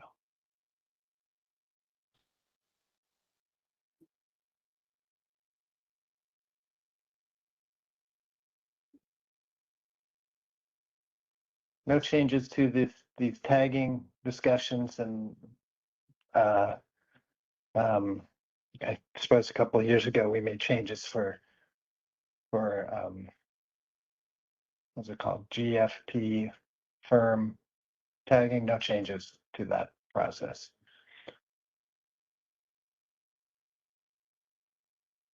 I keep going.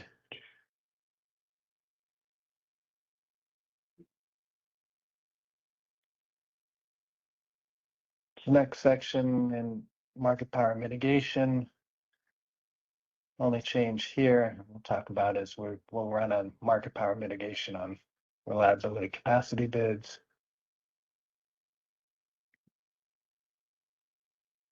And the changes that were noted earlier. Address.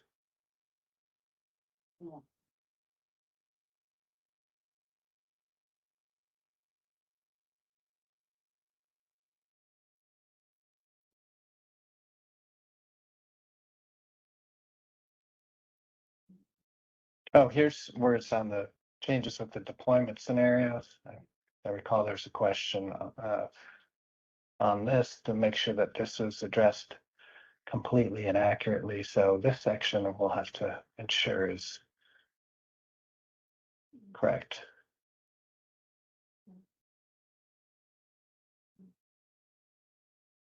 The DCPA process here too.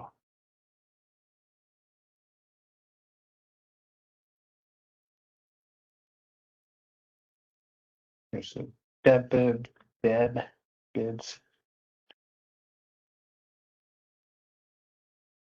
Oh, I see. It looks like we changed the table of contents here, numbering. All right. Let's see. Keep going ahead, Rada, through this section. I think there's nothing more on mitigation. Looks like we've got a question from Callie. Callie, go ahead. Yeah, hi, it's Callie Wells with WPTF. So sorry, quick question back when you were going through, I think, the deployment scenarios. And this is kind of, I guess, the overarching theme of some comments that we'll submit. But in the deployment scenarios, I noticed there wasn't anything that talked about the percentage that the CAISO is actually testing or how they're distributing the requirements in the deployment scenarios. So I think it'd be useful to add some of that. But on the percentage that they're testing, I know that is one of the configurable parameters that the CAISO is evaluating in parallel ops right now. And they said that once they kind of finalize that value, they will submit an emergency PRR to include that value. But on all of those configurable parameters, I don't see in here yet a lot of description around them. So, you know, the other one being the demand curve for IR, the attenuation factor and the envelope multiplier constraints, all that stuff. So when are you guys going to be including the content first and then maybe just highlighting the parameter that will eventually get filled in the emergency PRR? Or are we going to wait until the emergency PRR to see all of the content that is around that value?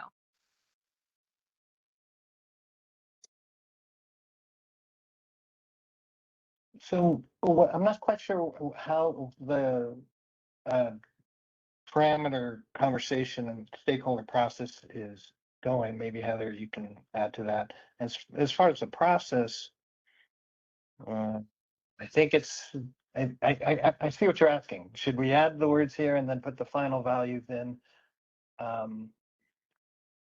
or wait till the final values are done? I'm going to defer to Heather and others on that decision.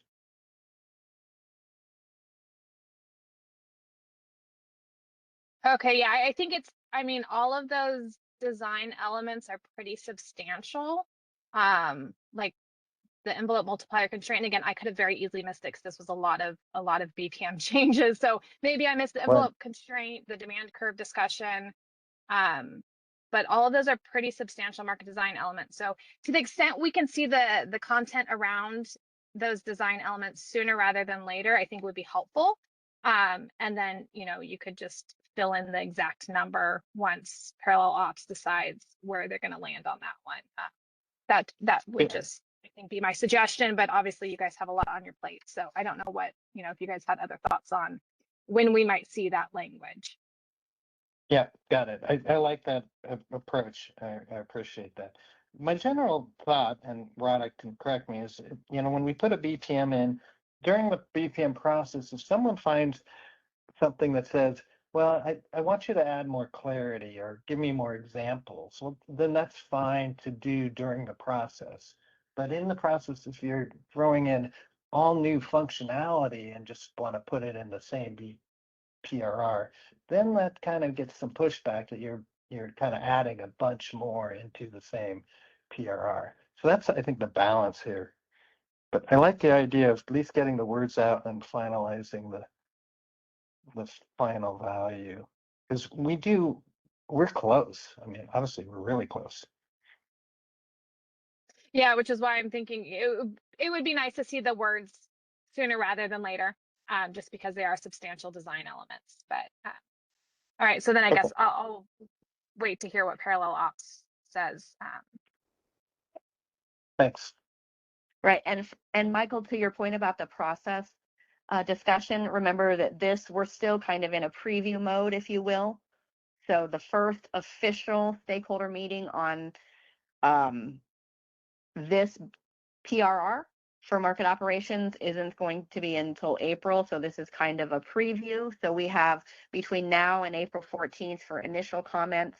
And then if you have additional changes you want to make in the recommendation phase, then they can review and look at for discussion in May. That's well within the process with this specific PRR. So keeping that in mind. And I think we were down here at IFM, if I remember correctly. Let me know where we need to be. Yeah, let's look at this. So this section is a part that will have a handful of changes, because this is where the overlap occurs, where the market operations BPM is talking about ISM. So it's a bunch of sections here. Again, a lot about imbalance reserves and liability capacity. Hit next through here.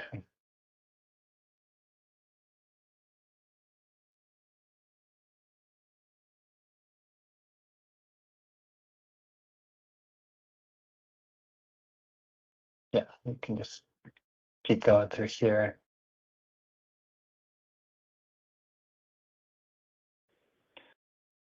Down at the bottom of this section, 668, there's a whole section on imbalance reserve. That's going to be your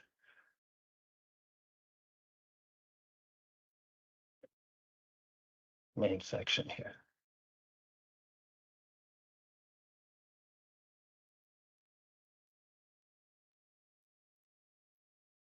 Looks like we've got a question from Bonnie. Bonnie, go ahead. Hi, Bonnie Blair, working with the cities. Actually, did we miss 6.6.5? Did we sort of glide past that? Yeah, I did jump so into that. I had a question on that about whether the market parameter values need to be updated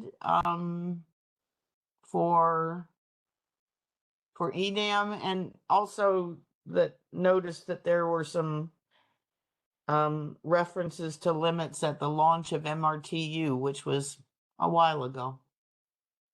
Oh no. Okay, well, we'll capture that launch of MRTU. That's 16 years ago, right?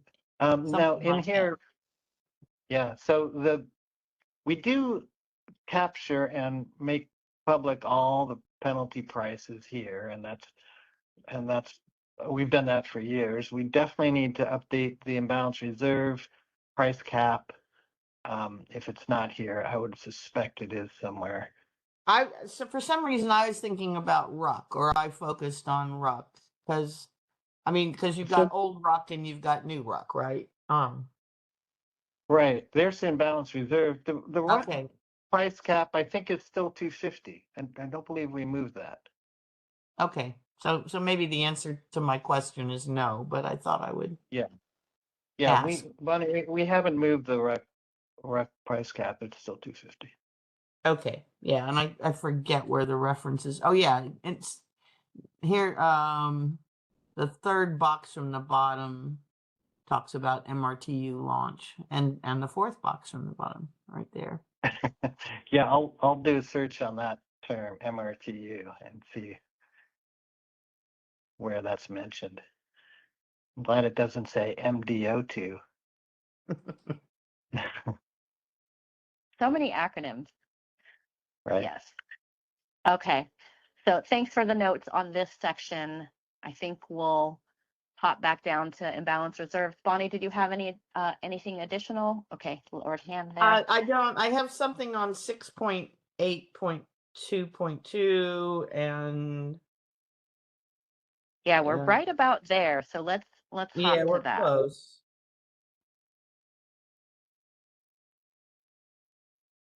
So in 6.8.2.2, there's a reference to ruck zones, and I know that those apply in the KISO BAA. Are there going to be ruck zones in other BAAs, or Right. only for Um, KISO? Yeah, the KISO has, what do we have, 10 or 12? We have a dozen zones, and then we have the system zone. For PAC, and PAC separated into two BAs, PAC East and PAC West. Right now, the PAC West is a zone and PAC East is a zone. For Portland, they're going to be one zone. So I think So here you've got the ruck zones corresponding to the TAC area. I mean, I guess what I'm saying is if there are going to be ruck zones in other BAAs, I would suggest adding somewhere, how those are determined and what they are. Yeah, I agree. I'm looking at this language here. It's super old and KISO specific, and no mention of how we're treating BAs zones. I was just going to add, I don't know if we said that we could split a new EDAM entity into more than one zone. I think technically, of course, technically we could. So I think both those are something that we should mention here. And then I also had sort of similar questions for 6.8.2.4.1. So I guess that's one more page down or so. Oh, wait. Go back to the eligible 68244. Oh, Rada, right there. This section was not updated completely. This adjustment, intermittent adjustment, goes away. I forgot to do this in this BPM. So I'm recording myself talking, so it's captured in this WebEx. The intermittent resource adjustment is retired in EDAM, and this section needs to be updated. What's the next section, Bonnie? I think that 6.8.2.4.1, there's sort of a similar question about whether it's only applicable in KISO or in the others. And then I also had a note about inconsistencies, but now I'm not sure I can tell you what they are. So ruck zone adjustment. Yeah. So we yeah, do okay. have So the, it's Good Yeah. point. This needs updating here too. Today's world, we sometimes call it a RuckNet short. We always do it at the system level. For the ISO, the EDAM entity can do it at their zone level too. Yeah, this needs some wording yeah, change. and I guess the other question I wrote down was who can adjust it? Is it the BAA operator or the CAISO as market operator? So I think that would be one place where you want to make clear, is it, if it's the CAISO, is it CAISO as market operator or wearing its hat as the BAA operator? Absolutely. In fact, it's just a minor point here. It will be the market operator as an input service at the direction of the CAISO BA or at the direction of an EDAM entity. We didn't, at one point, we thought we weren't going to do a RUC adjustment anymore. So we didn't really extend that out. And now we're having to figure out, so we'll have to do it manually until we circle back on it. But I spoke to myself here again to capture that too. So thanks, Lonnie. Okay.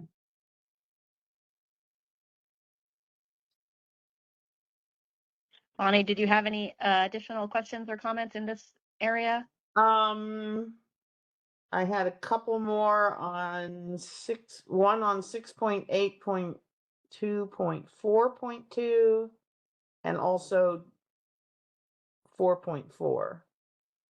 Okay, so let's do those, and then Steve, I see you in the queue, so we'll get to you just after this. Yeah, then I'm out of questions, at least ones I've written Okay. down ahead of time. Okay, so for 4.2.2, at the bottom of page 145, you got some language about MSSs opting out of RUC that, at least based on other changes you did, I think you want to delete. Because, I mean, right up above there, it says MSs are now all required to participate in RUC, but then Yeah. you've got all this stuff about opting out, so that's inconsistent. Yeah, I remember that. I was a market operator for many years. That's been around for a while. Heather dropped off. I want to double check to make sure that was also noted in the tariff, but it does. I did not check. I confess I didn't check the tariff, so I don't know whether maybe that was an oversight in the tariff as well. Michael, this is David Zallo. Yeah, unless I'm really misremembering, that was removed from the tariff. That's no longer an option for MSSs to opt out of RUC. Oh, thanks, David. Yeah, appreciate it. So the fixes on my side, legal did their job. I just need to correct it here. Okay, and then on 4.4, I had a question. Whether are there going to be eligible intermittent resources in other EDAM BAAs? Or is this a CAISO only thing, or is it a? This goes away completely. This was, if you recall, we put this in about 10 years ago, and it was by participants was liked because it reduced the RUC target. What we said is we trust the load, we trust the VER forecast more than we do people self-scheduling. And it was a bit of a jump in faith. But now it turned out we had other issues with it, and we replaced it with the just put in a RUC reliability capacity upbid. So this section should be pretty much removed or just described as such, that this prior intermittent adjustment resource approach is no longer used. Okay.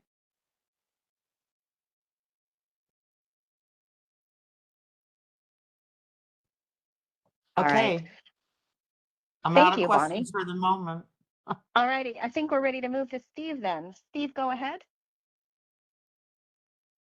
Okay, I'm running behind, but this is up on page 111 in that table. So where it's showing the penalty prices or penalty price. Right. For RA capacity, it's showing 0. Or the priority for RA submitted into RUC. I'm not 100% sure what it means, but one of the changes that's happening is that RA resources are no longer required to bid 0 into RUC. So I'm just wondering whether that needs to be changed. That is correct. That is the correct new rule. Where is it exactly in this? On Are you page right there? 111, right about in the middle. Oh, Yeah. yeah. David, we should probably change that, right? Right, Yeah. yeah, there's no, that requirement went away, as Steve mentioned. So, Yeah. That seems like Yeah, it's okay. something that got in the jam process. Yeah, that was an inadvertent miss, so thank you. All right. Thanks.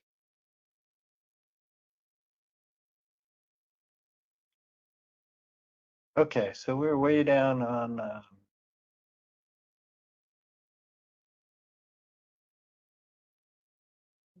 I think we're at the high sixes or something. Yeah, we're a little further than this.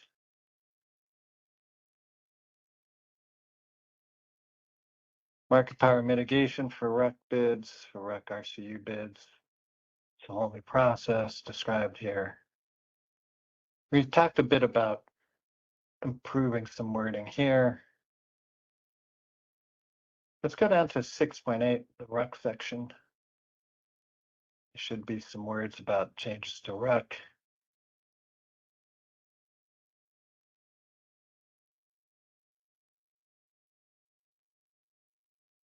Okay. And we already talked about RUC zones, 6.8.22. Of course, the change, the next one, 6823, is the new word for CAISO forecast. We are already past all this. I think we're all the way down to well, RUC 682 operational constraints. Nothing's changed in here. Well, other than the definition of RCU. RUC outputs, let's jump down to there. Oh, I'm sorry, let's go to 6.8, RUC execution above. I think it's in this section, we are no longer doing a 48 or 72-hour RUC execution. RUC only is 24 hours.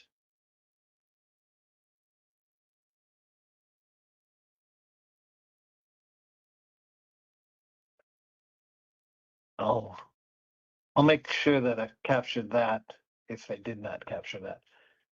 Kaylee, you have a question? Go ahead, Callie. Yeah, hi, Callie Wills with WPTF. One other change I believe is coming in RUC, and I don't know if I saw it in when you were kind of scrolling through here, is how storage resources are now being modeled, and how they can, I think, more fully participate in RUC. Was that in one of these sections and I just missed it as you were scrolling through? Oh, yeah, you mean, is it the starting SOC or is it the attenuation that you're referring to? I think, and if I recall, again, it's been a while. I think there's now like an SOC calculation in RUC. So RUC is going to be calculated in SOC, and storage resources now can offer in and be awarded the products. So I wasn't sure if that change was reflected in here. Right. Okay. I'm glad we're speaking to it. I'll make sure it's there. The RUC SOC is bid in through cyber, right? And if you don't bid it in, we'll take yesterday's. And if you weren't in yesterday's, we'll just put it at 50% to start. Yeah, and I think there's also like an SOC calculation, if I recall, that's also going into the RUC process. Yeah, it's So if that's the case, yeah, if we can have that formula Right. in here. End of our SOC. Okay, thanks. Let's see, I think we're differences, I think we're at real-time processes and differences in IFM 7.1. There's no changes to the long start section 6.9, so I'm jumping over that. Okay, it looks like we also have a question from Alva. Alva, if you'll go ahead. Yes, hello, this is Alva from PG&E. Just where is covered the rationale for not having Ruck go into the days 2 and 3? I think that was for a long start, as I originally. So I thought that was the original rationale for it. So is there a replacement for that, or is there a justification for not doing that now that is in the anywhere in the text? Yeah, I don't recall if we put in the justification. I can tell you the idea was, several factors. There's not long start resources that go through the market anymore, at least for the ISO. The strategic reserves are turned on by a manual process. We do still have the day 2 and day 3 runs. And what we do there in those runs is a clever fix is we model them as a faster start, not super fast, a faster start, to give them a fighting chance in those study runs to indicate that they should be turned on. There was complication in using, or I think the decision was the imbalance reserve and reliability and the factors in a day 2 and day 3 run would be wild guesses. So we thought that wouldn't be of value. Now I'll say my own personal opinion. I think there was still value in those runs, mainly between 24 and 48, to prevent uneconomic cycling. So if Ruck saw, hey, I need you on tomorrow, it would tend to keep you on across midnight. So that's a downside that I actually argued that personally thought it was not the direction to go. I think the takeaway is, yeah, I'll find the language, put all the pieces in and considerations, and actually put something that that the market operator and market quality should monitor this going forward. That would be great, because I think it's a fairly significant change potentially. So it would be good to have a rationale included. Thank you. Sure.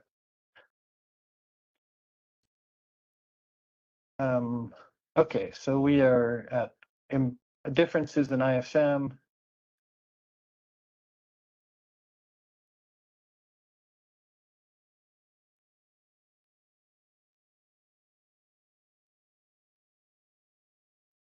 Differences in bidding here. Keep going.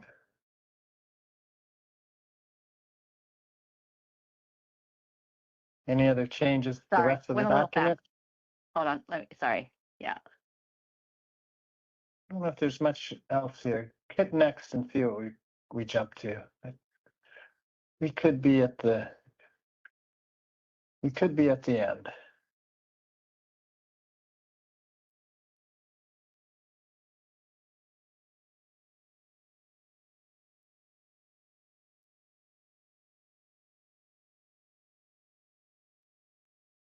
Yeah, I think we're at the end, guys. So. Yeah, I think we're at the end. Looks like we got a question from Dan. Dan, go ahead. Yeah, hey, this is Dan Williams from the Energy Authority. So I've been trying to search across multiple spaces, both in the BRS and in the BPMs we've been going over. And what I'm looking for is more information on how the CAISO sets the resource sufficiency evaluation BAA targets, like the actual forecasting methodology and confidence intervals that are used.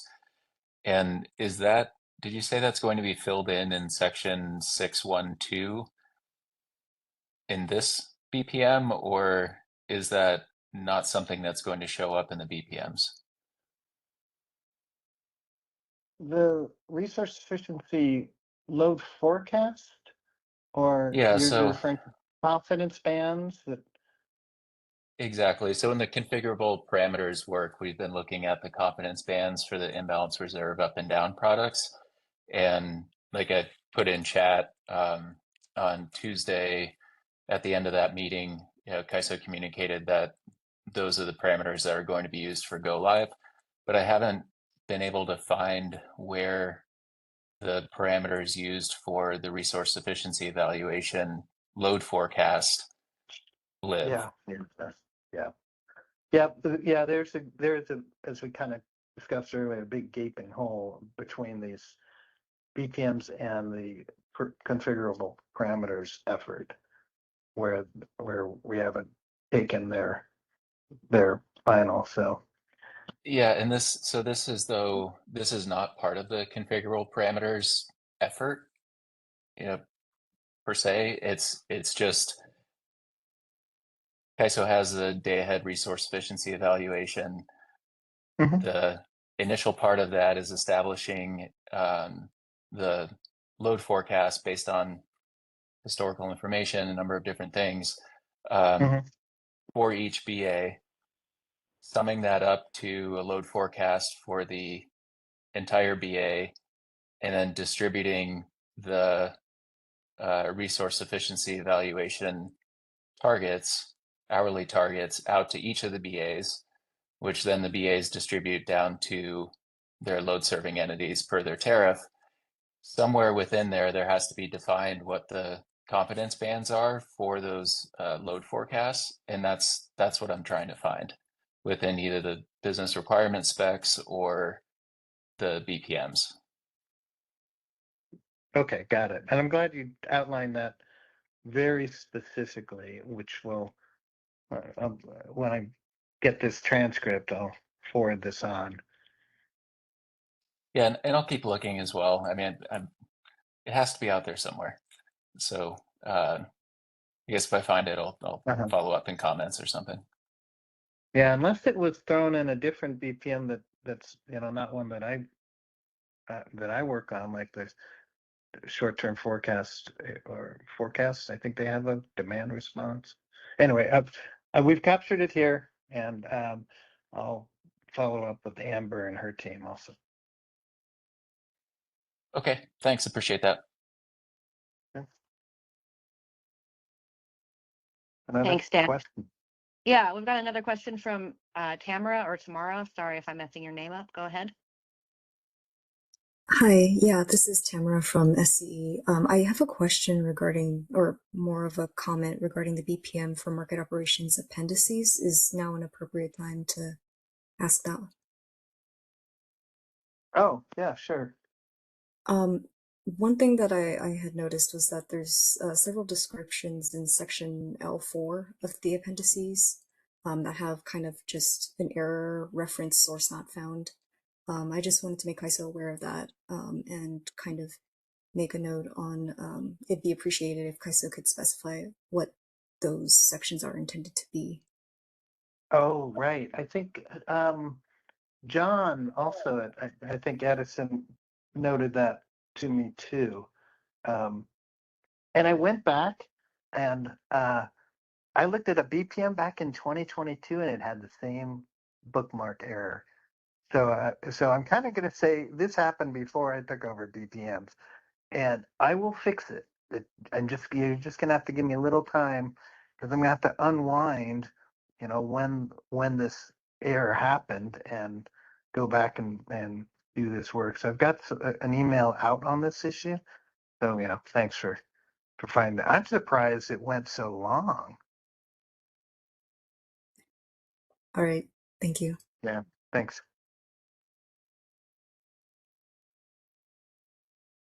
Thanks, folks. So I think we've reached the end of the market instruments.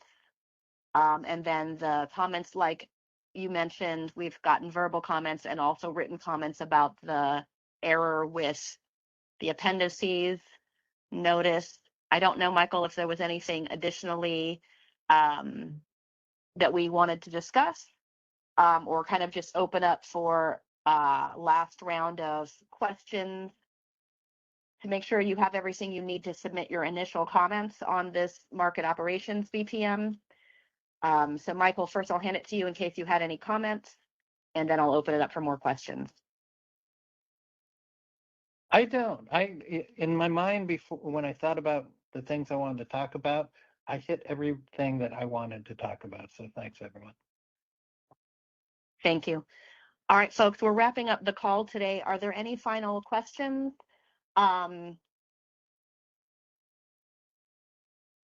For Michael, before we close the call today? I see a note there from you, Dan, in the chat about the RSC load forecast with a reference to the EDAM business requirements document and a specific BRQ number. So thank you for that. We'll take a look at that and see perhaps that's the information that we're looking for. Any final questions, folks?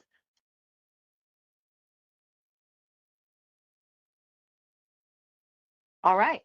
I'm going to wrap up today's call then. The next meeting right now on the calendar, the next meeting for BPMs is April 28th. As I had indicated earlier, we might make some adjustments to the April calls so that we can stretch them out over a couple of days like we did for this round of BPMs. I know there's a lot of BPMs to go through. So look for any market notice providing an update to either additional calls or making that call longer. Appreciate your engagement and your attention throughout the call today. Thank you so much. We'll see you next time around, and you can go ahead and disconnect. I hope you have a great rest of your day. Thanks, folks.